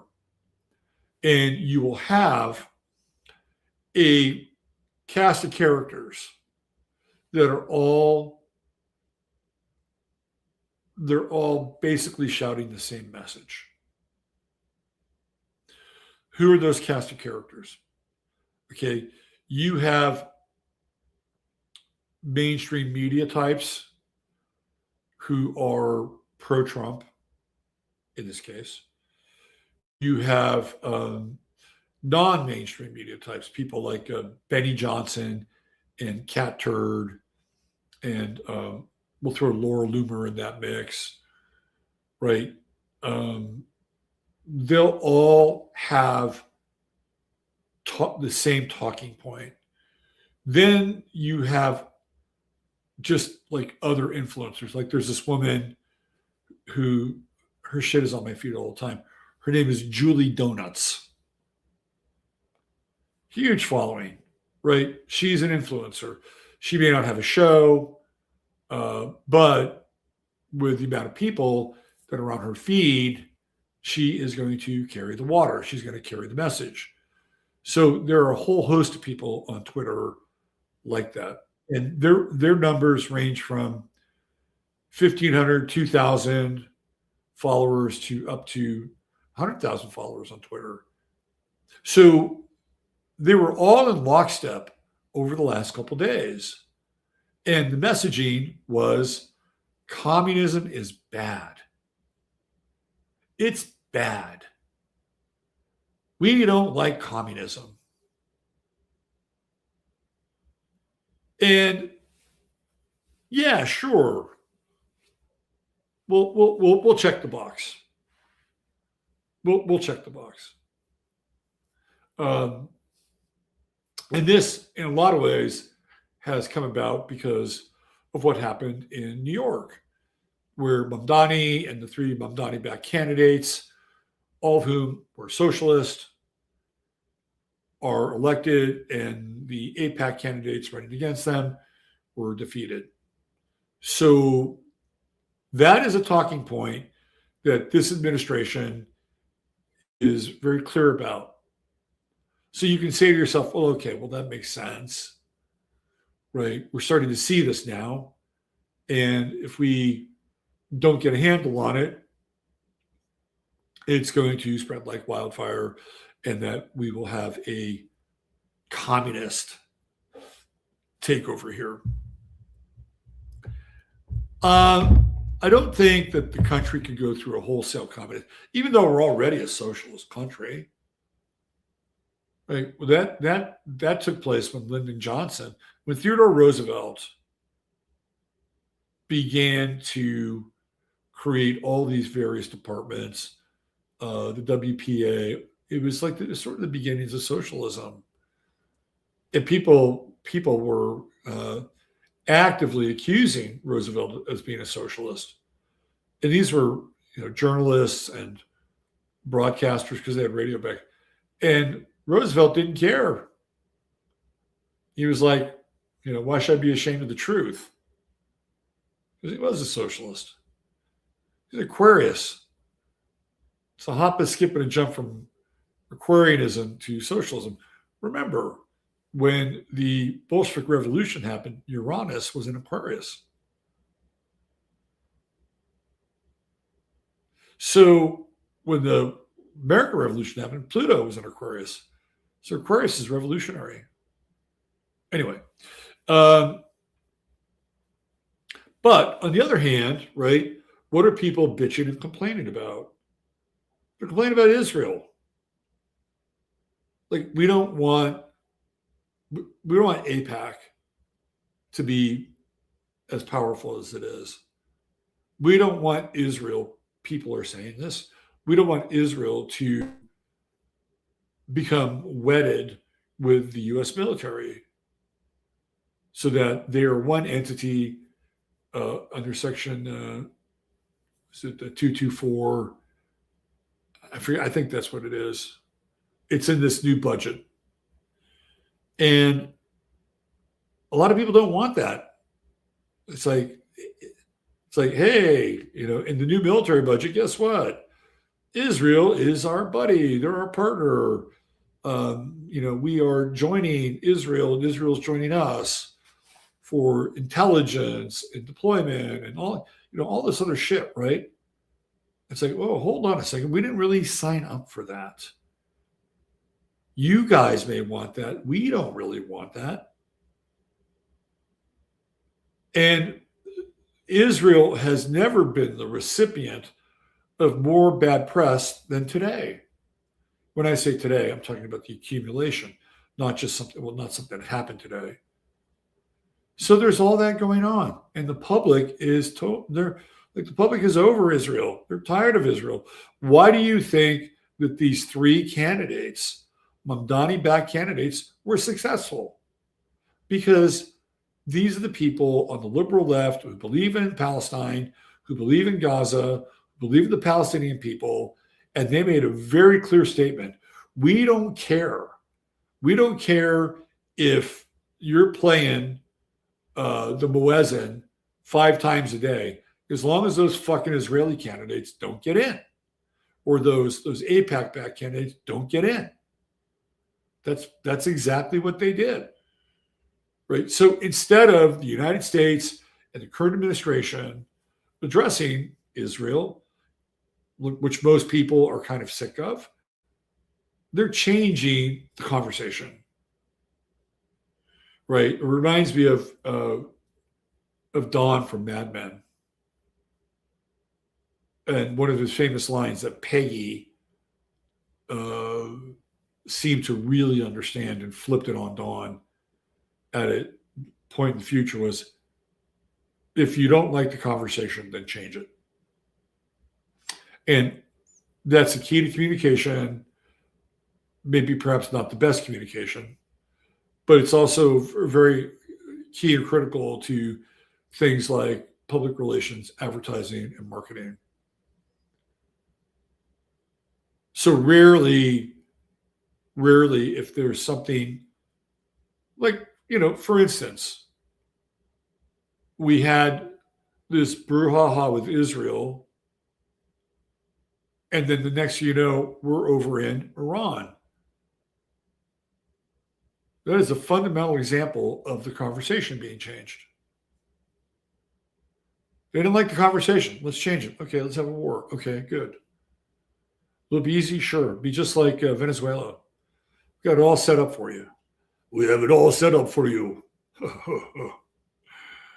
We have all the coordinates of the various imams. Trust me, Don. I know this. Did you know Netanyahu's kid has changed his last name? He's not happy. He's a Netanyahu. Anyway, so Mercury retrograde, and we're talking about communism. It's a don't look over here, look over here. That doesn't mean there isn't any merit in looking over here. There is some merit, by the way.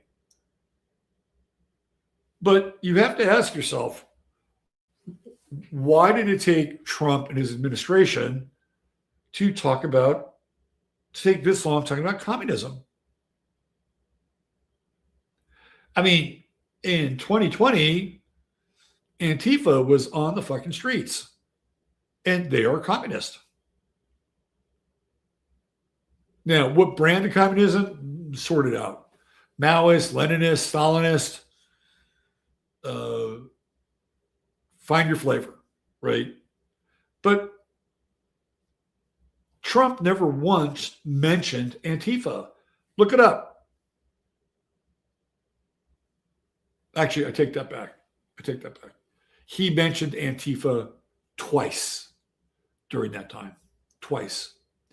And he said that he was considering making them a terror organization. Well, why the fuck did you consider it? Did you watch what was going on?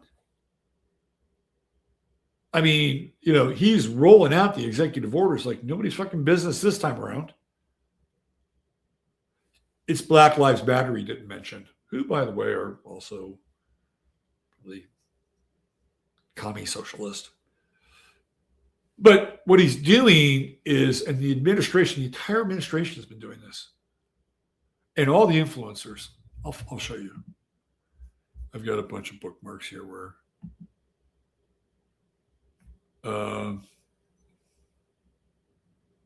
here we go. I'll just take you through. If you didn't see it, I will take you through my feed. These are bookmarks. This is Trump.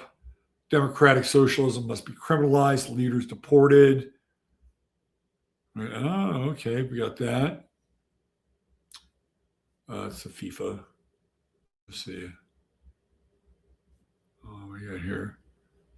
There's the Lindsey Graham autopsy. Oh, look at that. How fucking Neptune and Aries is that? Let's see what else we have here. Where's the comedy stuff? Oh, there's this creep.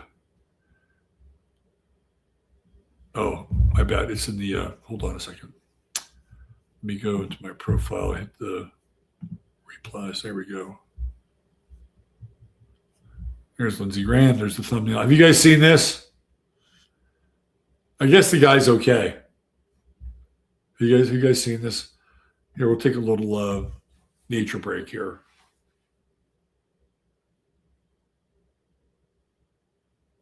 Now that's his grandson.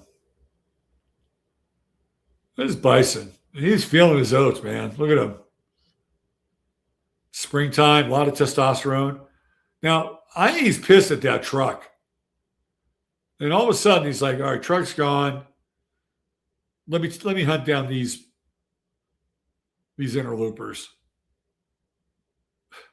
I have to say, it's kind of funny. The guy's okay. Look at it. He's getting, look at it. Look at him.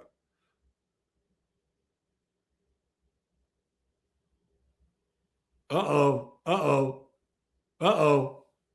Whoa!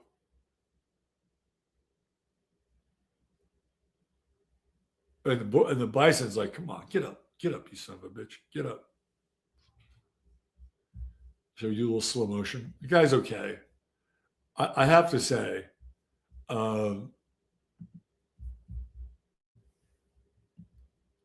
this made me laugh. I'm going to hell. It's like a cartoon. It's like an old cartoon. Look at the fucking muscle on that bison. He's coming through there. All right, what do you do at this point? All right. Fleshing about. The old guy does. He actually moved all right for an old dude.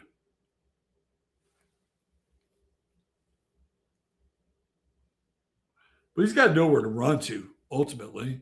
Like, my thought was get over here and crawl under this table.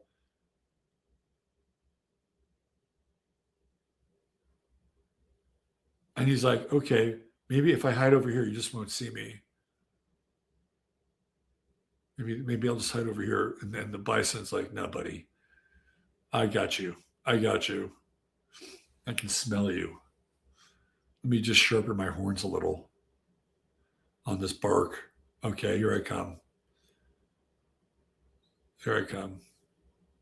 He's not quite there yet.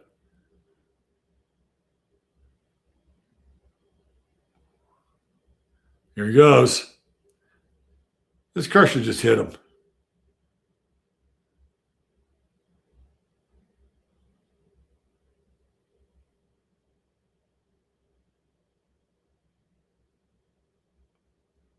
He doesn't have much of a lead on him.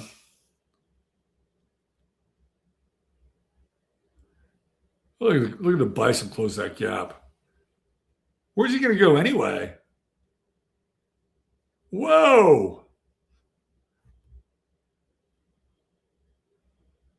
I pray he must have broken some ribs.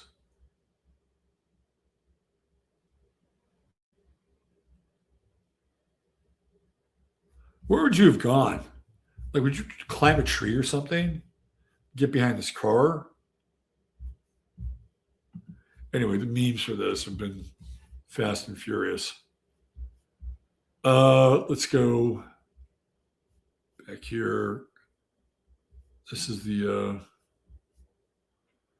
I gotta find the commie stuff. I've been busy. Let's see.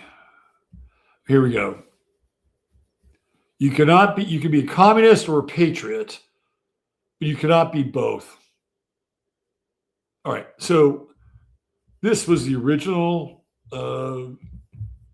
graphic. I slipped Roy Cohn in there. We're going to talk about Roy Cohn and Trump's relationship with Roy Cohn in a minute here.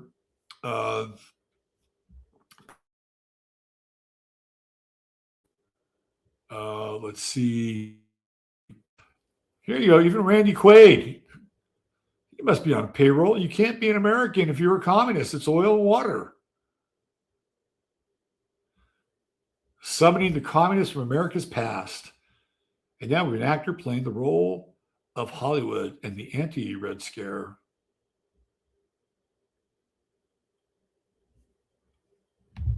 This is me. This guy, Nick Shirley, he's a Fed. Here's this Julie Donuts, one of the big influencers, right? More paid anti-commie talking points. Again, Mercury retrograde, Cancer, looking to the past and the Red Scare.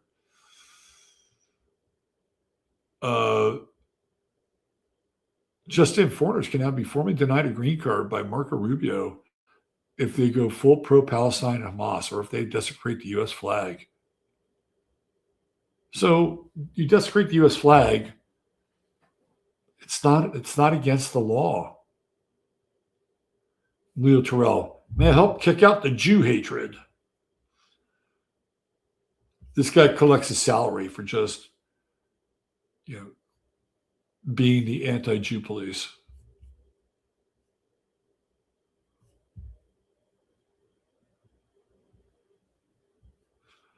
Let's see. Okay, so I'm going to talk about McCarthy. This is what I'm talking about here, right? I'll just make this a little bit, well, you can see it. Communism is now the evil we must unite against, according to Trump. The talking point is pure Mercury retro and Cancer. Looking back to the Red Scare, where Trump's mentor, Roy Cohn, was lead counsel for Joe McCarthy and Un-American Activities. Cohn's Mars sits on Trump's MC. So this is a young Roy Cohn with McCarthy. McCarthy was a weird dude, man. He was a very weird dude. Talk about a flawed human. So here's Trump, a young Trump, with an older version of Roy Cohn. And there's more, my guy Al. Is there more comment? Oh, look at that fight. Let's see, hold on a second.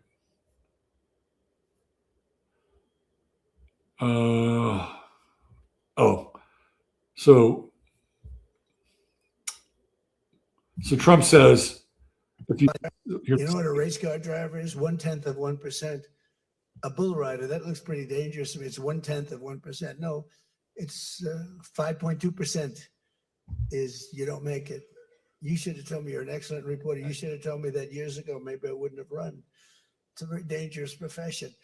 No, I'm number one on the kill list for Iran. They're lovely people. I'm number one. So I don't know. I can't tell you that, but I don't really care because I'm doing my job and I'm doing it, I hope, better than anybody's ever done it, because we have a country that's hot and really, really successful. But I mentioned it only because it's on the list. I mean, it came out. There was another list came out yesterday, and I'm number one on. I like being number one on TikTok better, but I'm number one on the list for killing. You know what a race car driver? So there's this this idea here. Here's another one that same quote, right? Or same, not same quote, but it's the same platform. So Barron Trump is also banging the anti-commie drum. She shows up on my feed multiple times, banging the anti-commie drum. More anti-commie. Rubio, more anti-commie. Like, it's just prevalent. I mean, there's Rubio right here, 47 seconds. It's Marxism. And at the core of Marxism is this fake offer that if you turn over more of your individual freedom, we're going to provide you security. We're going to provide you free healthcare. We're going to provide you free education.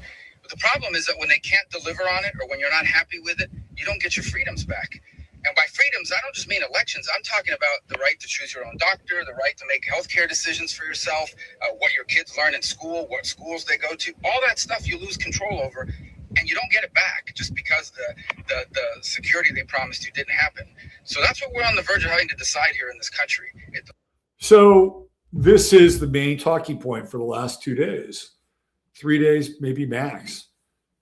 And what I want to do is come back to this chart, because it's your Mercury retrograde in Cancer, and it's going back in time, right, to a period in American history where the fight against communism was front and center. And that Trump is by 1 degree of separation. Remember this, 1 degree of separation from Roy Cohn. And Roy Cohn is the guy who was the lead counsel for Joe McCarthy. And I didn't know this either, but apparently Roy Cohn prosecuted the Rosenbergs. I didn't know that. And of course, they fried because they were stealing information. Now, they weren't communists. The Rosenbergs were not communists. They were stealing information, though, for the Russians, the Soviets. Maybe they were communists. I'm thinking of Jonathan Pollard. Jonathan Pollard was not a communist. Jonathan Pollard just loved Israel more than the U.S. And he was a modern day version of the Rosenbergs, but worse. And eventually, right, he gets pardoned by Trump. And now Jonathan Pollard, one of the worst traitors in American history,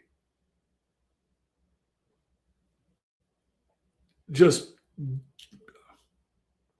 giving all these military secrets and ultimately the nuclear stuff over to Israel, and he gets pardoned by Trump. He should be in jail. He's one of the worst traitors that we know of in the history of this country. Anyway, this is a byproduct of this Mercury retrograde. And that's why these talking points are so effective in some ways. And if you flood the zone, which is what I'm talking about, and you say it enough and often enough, right, people, especially if they have a modicum of belief, they will believe it. They'll believe it and they'll get into it. So now, all of a sudden, there's a platform for November, and there will be a witch hunt. And they are going to come out, and even if the candidates have very little affiliation, if any at all, to anything like CPUSA. CPUSA is Communist Party USA. And then there's a bunch of other like NGOs that are probably fronts for whatever kind of commie flavor they're running, right? Because it's still around, and it's still an ideology that a lot of people theoretically are still vested in. So if you're a candidate, if you're a Democratic candidate, I would not be surprised if this campaign, this crusade, keeps moving forward, and almost every Democrat is targeted as a communist. And so that's going to be the battleground for November. They're already laying the tracks for it, right? They're laying the tracks for this in November of 2026. Well, I'm sorry, 2028, my bad. They're already laying the tracks for this, but they're laying November of, I keep spacing out, the midterms this year, right? So yes, not 2028, that's too far away, but this is the program for the midterms. It is the anti-commie plank that the Trump administration believes will save them from everything else that they've done or haven't done. It's like, how much money did Trump make since last year? $2 billion. Don't worry about it. Don't worry. He's still the best president ever, right? he's still about, just don't worry about it. Don't focus on that. Don't focus on the fact that you didn't get any Doge checks, right? Don't focus on any of that. Just focus on the fact that we're going to end communism, because that's the most important thing. But really what it is it's a redirect from Israel. That's what we're doing here. But it is very effective. And why is it effective? Because it's this Mercury retrograde, and it's going back to a different time. Right? That's what we're dealing with. It's an echo from a different era where there was a Red Scare. And you know what? There should have been a Red Scare. Because the Soviets were dead set on infiltrating as much as they could across the globe. And they infiltrated quite a bit. And when Cuba becomes communist, then, it's knocking on our door. So, and that's not even taking into account like all the cells, all the communist sleeper cells. And communism has been around this country. Communism/socialism has been around this country for a very long time. Very long. Karl Marx used to write articles for this Horace Greeley's newspaper in New York. He wrote something insane. Like he wrote like over 1,000 columns for this newspaper in New York. And people were very, they're infatuated with this new ideology and this new system. And in fact, when the Germans left Germany, Bavaria, in the 1845, 1846, and they came to Texas, a lot of them were Marxists. And they tried to set up Marxist communities here in Texas. Well, the communities may not have survived, but the Marxism certainly has over the years. So keep your eye on the James Tallarico and Ken Paxton race. And the Republicans think they're going to make mashed potatoes out of James Tallarico. They better rethink that. There is a reason why they wanted Jasmine Crockett to win, because James Tallarico could be a handful.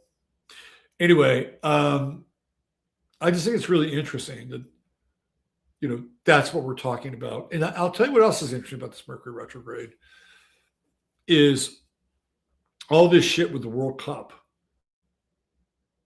right? Like there was some sketchy stuff happening yesterday, like the yellow card against the player from Switzerland. It put Switzerland down a man, right? It's like they had to play Argentina down a fucking man. So a lot of these FIFA decisions, they won't be addressed now, but they will be addressed when Mercury goes direct. Like, I think that there is an investment in getting Messi to the finals, because Argentina has not played very well the whole time. I mean, they should have lost against Egypt. Like, they were just right there to lose against Egypt. The English game against Norway, I think there might have been a few calls, but there was this one play where this guy had it on the wing and he just needed to center it to Erling, and he didn't do it. He didn't do it. What a fucking prima donna, man. Erling Haaland was prime to drive the fucking ball right into the goal. The guy didn't do it. The guy wanted to keep it and make the shot himself. And you just see Haaland just shake his head. And then this guy who didn't pass it, he tried to justify it. Give me a break, dude. You can't justify that shit. He's wide open. So if you haven't noticed, this is where we are right now. Mercury is going to pass over the sun, and it's going to get behind the sun over here in the next couple of days. I feel like that's a transit where things are revealed. Things are revealed.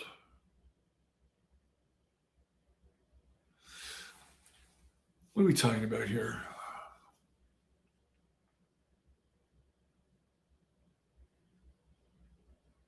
So one of the things that Trump did not do, even though they passed it, is they didn't sign this housing bill, which was, I don't know the full extent of the bill, but they wanted to make it easier for people to buy houses, which in this economy, I think is probably not a bad thing. So there's something here with Cancer and home, and the Mercury is going to drop back into the Scorpio decan. Corruption feels like all of a sudden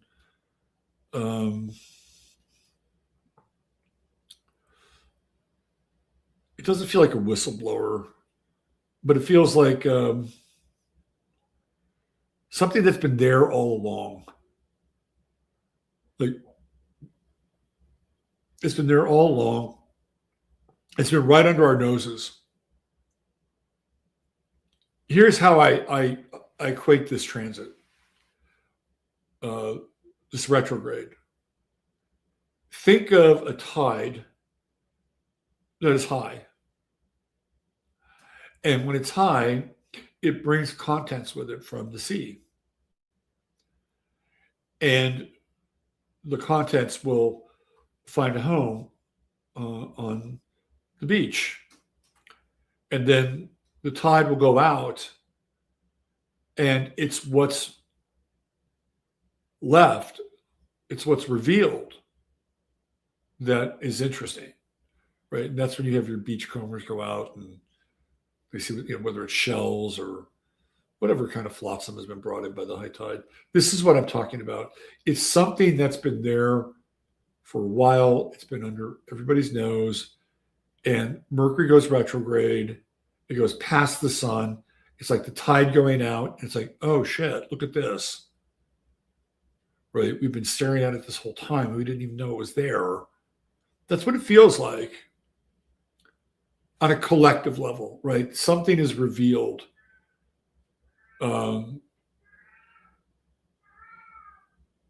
It's an interesting transit.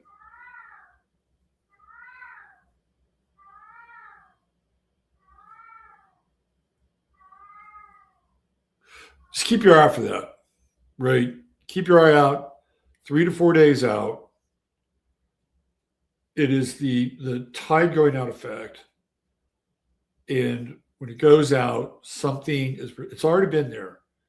We just didn't see it. But something has moved. Something's been removed. And now it's like, oh, look at this. Look at this. Now, is it something that will change the world and we'll have a revolution and we don't have to deal with this bullshit anymore? Probably not. But it's clearly enough. It has to do with money, right? It has to do with money. It has to do with missing money or found missing money. There's something about this that has to do with resources. Maybe it's connected to these investments that Trump has been doing, or the administration's been doing with these companies. Maybe that's part of it. Just keep your eye out 3 days from now, right? 3 days from now.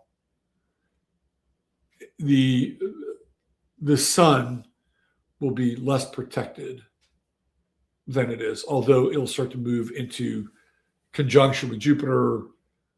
That's a whole different story. It's a sweet spot. 2 days out. 2 days out.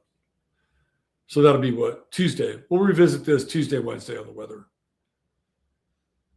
So the moon is in Cancer, and that just went into Cancer at 7 p.m. Central Standard Time. So we've got a 48-hour cycle here with the moon going through the sign of Cancer, which means that, yes, we will be going through a new moon shortly. Right now, it's balsamic, and the moon Neptune square is in effect. There is a sadness to this moon Neptune square. Maybe it was something that I was picking up on last night when I was having these memories from my past, and they were no longer pleasant. They were more of a burden. And they weren't even bad memories. They were good memories. So maybe this moon Neptune square was something I was starting to feel a little bit, right? And it does feel like the past is really heightened. Number one, it's because the moon is in balsamic position. Number two, it's in Cancer. And number three, it's a square with Neptune. And so we're experiencing the past in a way that is perhaps makes us emotionally vulnerable. So it'll be interesting, like when we have this new moon in Cancer too, because it's also going to cross over Mercury on the way. And that's going to be, man, it's going to be a fascinating conjunction.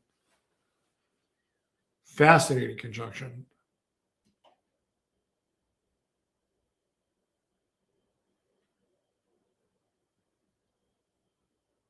It feels to me like when you go back and you look at the Butler assassination with Trump, there are all these people who were on the ground and they were pointing up at the shooter. Like they were all seeing it. But nobody could get up there until the state police and the Secret Service got involved.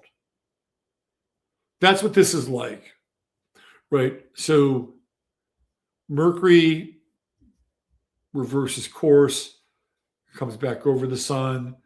The moon conjuncts Mercury and then becomes new over the sun. And it's like there's enough there for people. How do I explain this? It's a very similar theme. There's enough people to see something and point their finger at the thing, and they know it's happening, but there's not really anything they can do about it. But this is much bigger. So is the act of seeing more important than the act of doing? Is the bearing of a witness as powerful as being somebody who gets involved and tries to alter the course of an event? Anyway, we'll find out next few days. And what happens now is that when we do have, hey, did you see that? Did you see that? It's like, okay, we don't want them to see that. Let's change the conversation. Let's get into something different. Let's talk about communism. We're back in Iran again. Oh, you don't need to worry about that. Let's talk communism. That's this Mercury retrograde. And Trump is channeling Roy Cohn. It's that simple. And you could make a case, theoretically, that Lindsey Graham might have been his version of Roy Cohn in the White House.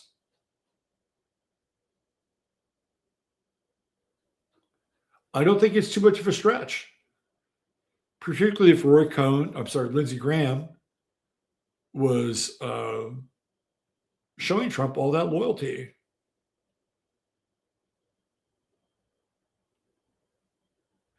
We're coming out of the Mars-Venus square, which is nice. Did you guys get in any arguments over the weekend?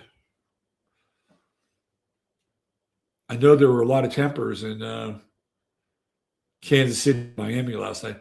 Those poor bastards from Norway had to play in fucking Miami.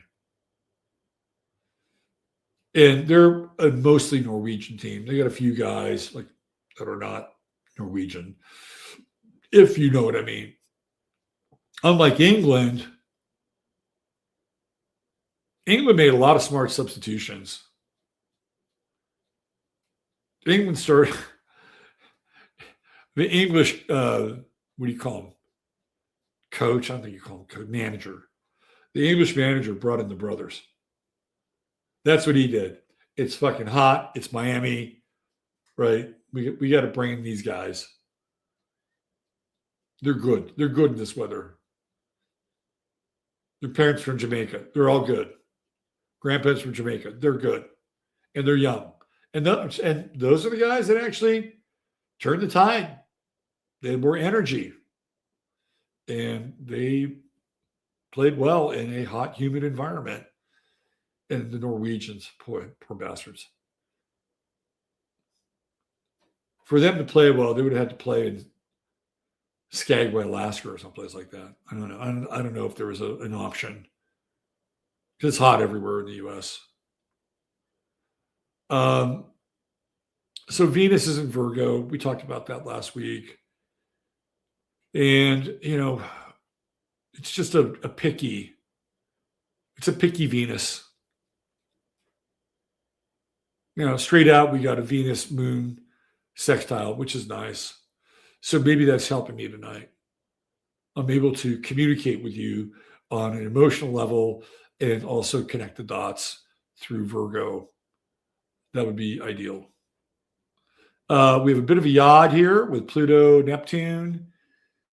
So I would say that this represents a undercurrent in relationships that is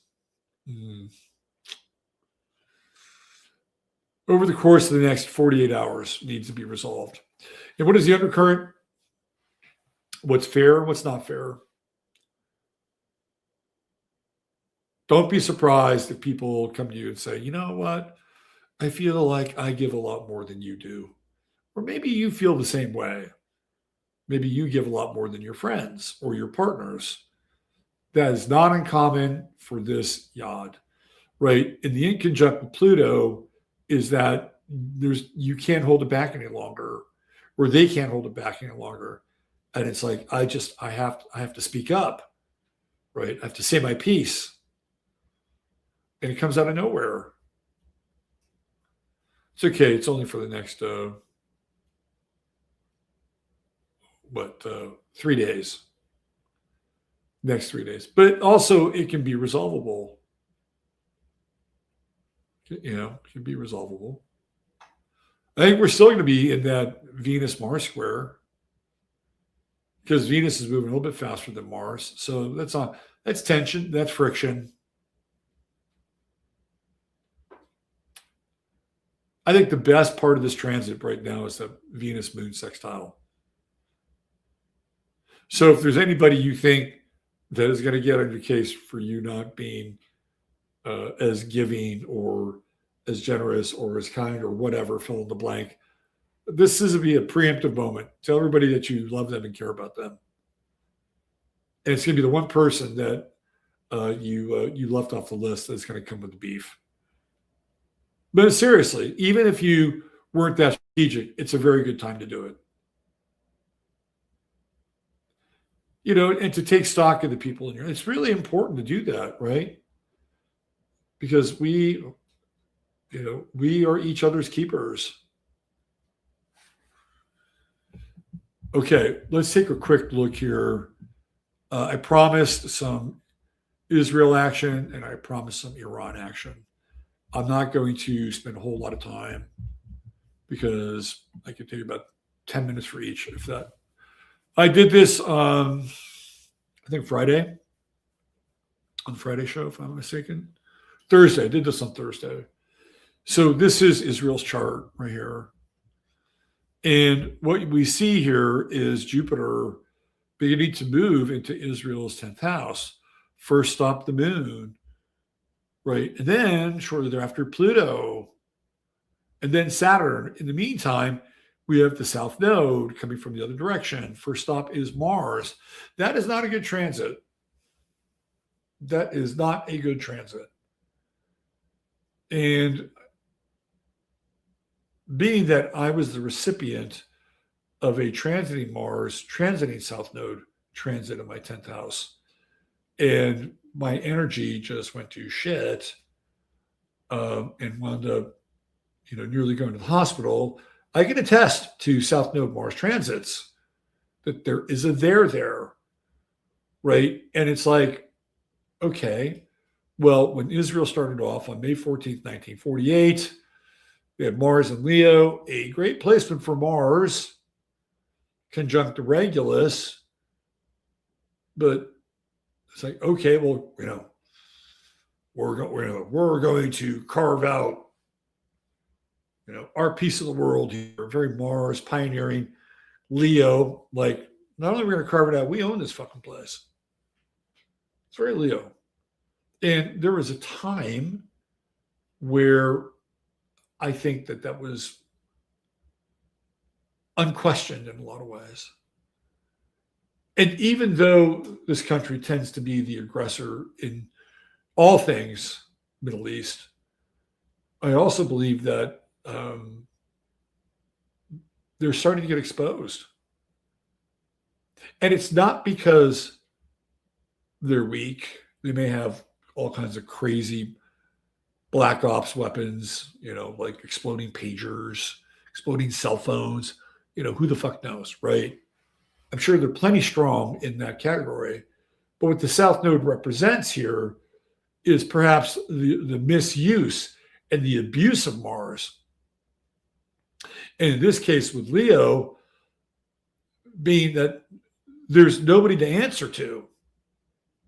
That's the case with Mars and Leo. There's nobody to answer to. Because it's like the royal decree. We want to go over here and, take southern Lebanon. We can do that. We've got Mars and Leo. God told us to. God gave us this right. The South Node, however, brings a different telling of that story. And it exposes the underbelly of Mars. That's what it does. Jupiter also plays a role in the exposition game. And it makes all of these aspects larger, right? Sometimes they can be good large. Sometimes they're not good large. That's the nature of Jupiter.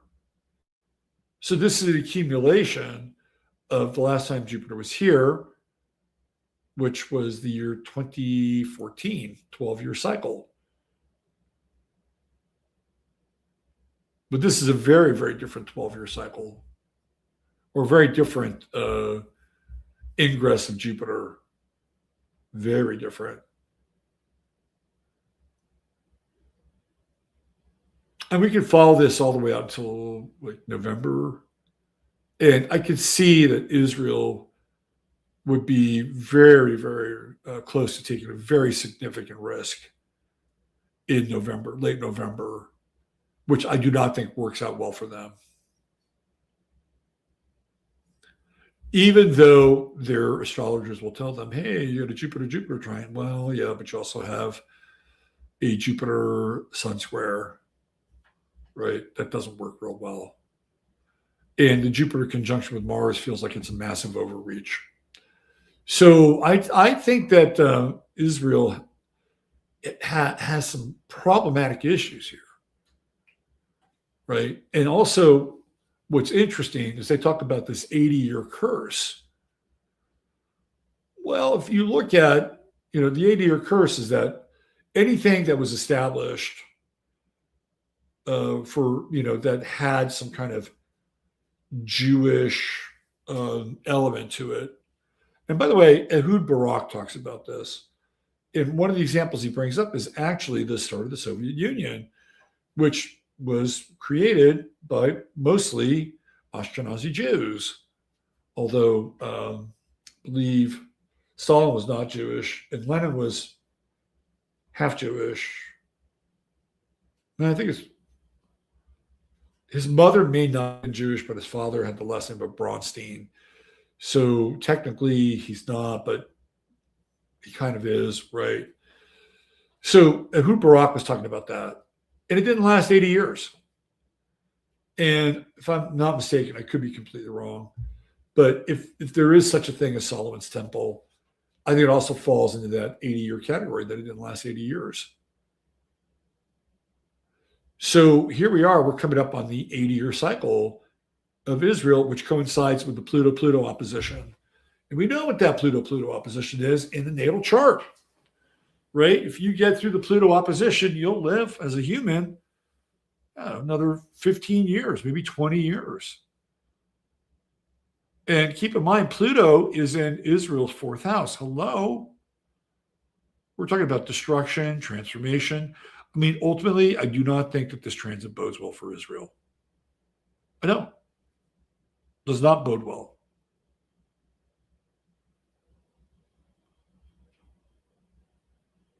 And we're not far away either, right? It's Pluto-Moon opposition as well. Pluto went retrograde, so what, -3. It really goes direct again and begins to oppose that natal moon. I mean, I feel like, there's a lot of migration action happening with Israel, whether it's Australia, whether it's Greece or Cyprus or Thailand or Vietnam. I think it's Thailand more. They're jumping ship, man. They're jumping ship. And maybe it's because they know that Pluto going through the fourth house. Well, maybe not precisely. Maybe they're feeling the vibrations. Let's put it that way. They're feeling the vibrations, man. Anyway, I don't get a great feeling about this this Jupiter transit. I don't get a great feeling about the Pluto opposition. And then the South Node on Mars is a revelation of the aggression, and the aggression that takes place without any regard for rule of law. Coming soon to a theater near you. All right, so we have to bring Iran into the conversation before we get out of here. And this is the birth chart of Iran. This war could conceivably go on for a long time. Long time. Saturn's about to go retrograde, so it's going to go back over Iran's sun. It'll retrograde to 4 degrees. And then next year, right, end of January next year, Saturn comes back again and will make that ingress again into Iran's fourth house. Will the war, because remember, we looked at this chart, right? And we were tracking Saturn and we're like, it's just a matter of time for this thing to go off. And it did. In fact, I was on Quite Frankly's show and I said, we're going to war with Iran. And it's going to happen. And it's going to happen soon. And I tried to explain to Frank, like, the ingress of Saturn. I think you kind of got a little bit.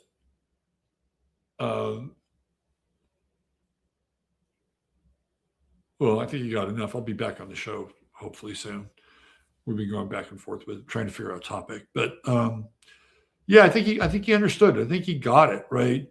I'm not sure if he can just check that astrology default box, but he's had me on a couple times. Said Jeff Hartman on a lot, so I think he knows that there's a there, or else he wouldn't keep having people on that could talk about this in an educated way, right?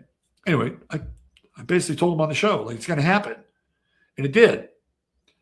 And it won't resolve itself at the earliest until next year.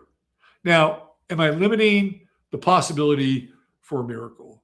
Well, I can see with Saturn retreating and going retrograde and getting out of Iran's fourth house, there could be a period of time where that could happen again. But Saturn's going to come around again. It's going to come back into that fourth house. And if in the Saturn Sun conjunction, if you're looking for an aspect that could relate to regime change, it could be the Saturn Sun conjunction. It could either go two ways, right? It could either be regime change, or it could be a modified version of Iran over the last 49 years. Is that what it is? Whatever 1979 was. Something is going to have to change for this country, because that's the nature of Saturn Sun conjunctions, right? It started, as a country, 1979. It's already gone through the Saturn opposition. Did it do what it was supposed to do? No, didn't. Anyway, I think this is the talking point for Iran. That and Pluto in the second house, because we're dealing with assets, resources, in groups, right? We have the global south. We have sort of the principalities of Asia. We have, the European Union, European theater. We've got the United States. I mean, those are all very Aquarian to some extent when you put them into sort of regional territories, right? Becomes very, very, very group oriented. One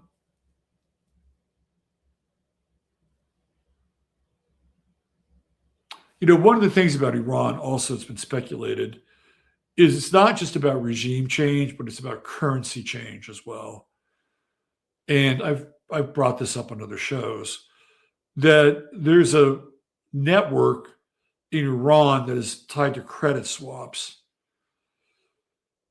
And the credit swaps are essential because they're basically petroleum backed. And those credit swaps are used in London for lending, for short-term lending. And it allows the old banking system to continue to function and kick the can down the road. And Iran plays a role in this. And these short-term credit swaps that the Bank of London uses for liquidity on short-term loans. So the tech bros, they're not into it,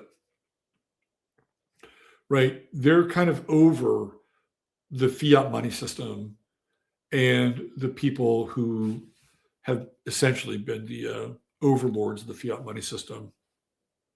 So what do they want? Well, they want digital currency. That's what they want. Digital currency. And in some ways, that's what this war is about as well, right? And that brings Pluto into the discussion in the second house, right? Which is other people's money, second house, hard assets, resources. And in Aquarius, tends to look a lot different. It's more digital than it is material. So my read on Iran is that they don't go through a major sea change until next year, until January. Will this thing be a full tilt boogie until January? With Saturn retrograding out of Iran's fourth house could theoretically represent another lull in the war, the conflict, right? It's possible. Possible. It doesn't go that far. It goes to 4 degrees. So it's still in an ingress point with the fourth house. But the real action around this country, again, whether it's regime change or whether it's a different iteration on the current government, that will not happen until next year. And there is a Saturn-Pluto opposition in this chart that happens around February, March of next year, where it's kind of like the final countdown, for lack of a better word. I've got that song in my head. That's a heavy opposition. Heavy opposition.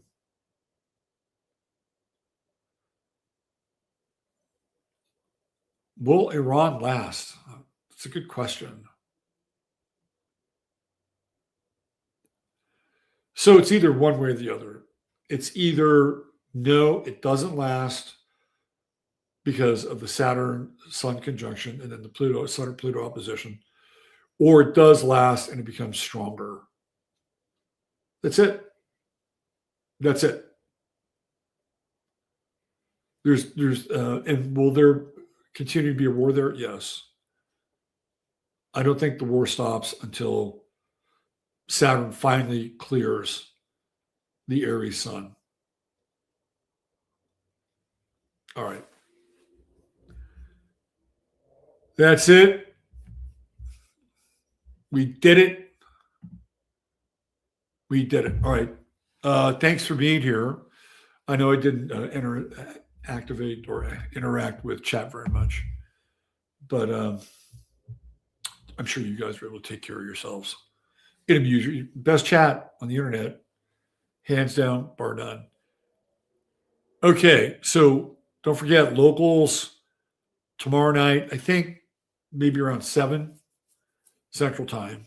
We're gonna start this thing off. It's going to be 90 minutes every 2 weeks, and that coincides with the release of the book, Celestial Blueprint, over on Amazon, which you can get in paperback, soon to be hardback, hopefully this week. What else? You can purchase a reading that's available at robertphoenix.com. Instructions are there to contact me, right? You can contact me through Quo or my email from my robertphoenix.com is there. You can send me an email. It's in the description of the show. And if you've gotten a reading and I haven't gotten back to you, those are the best avenues to reach me. Anything else? We got the book. We got readings. We got locals. I think that's it. Hit thumbs up. Hit the like if you like the show. Pass around to your friends. I hope you learned a few things. I hope we entertained you a little bit. And for now, good night. God bless. Love you all. Treat each other well. Bye for now.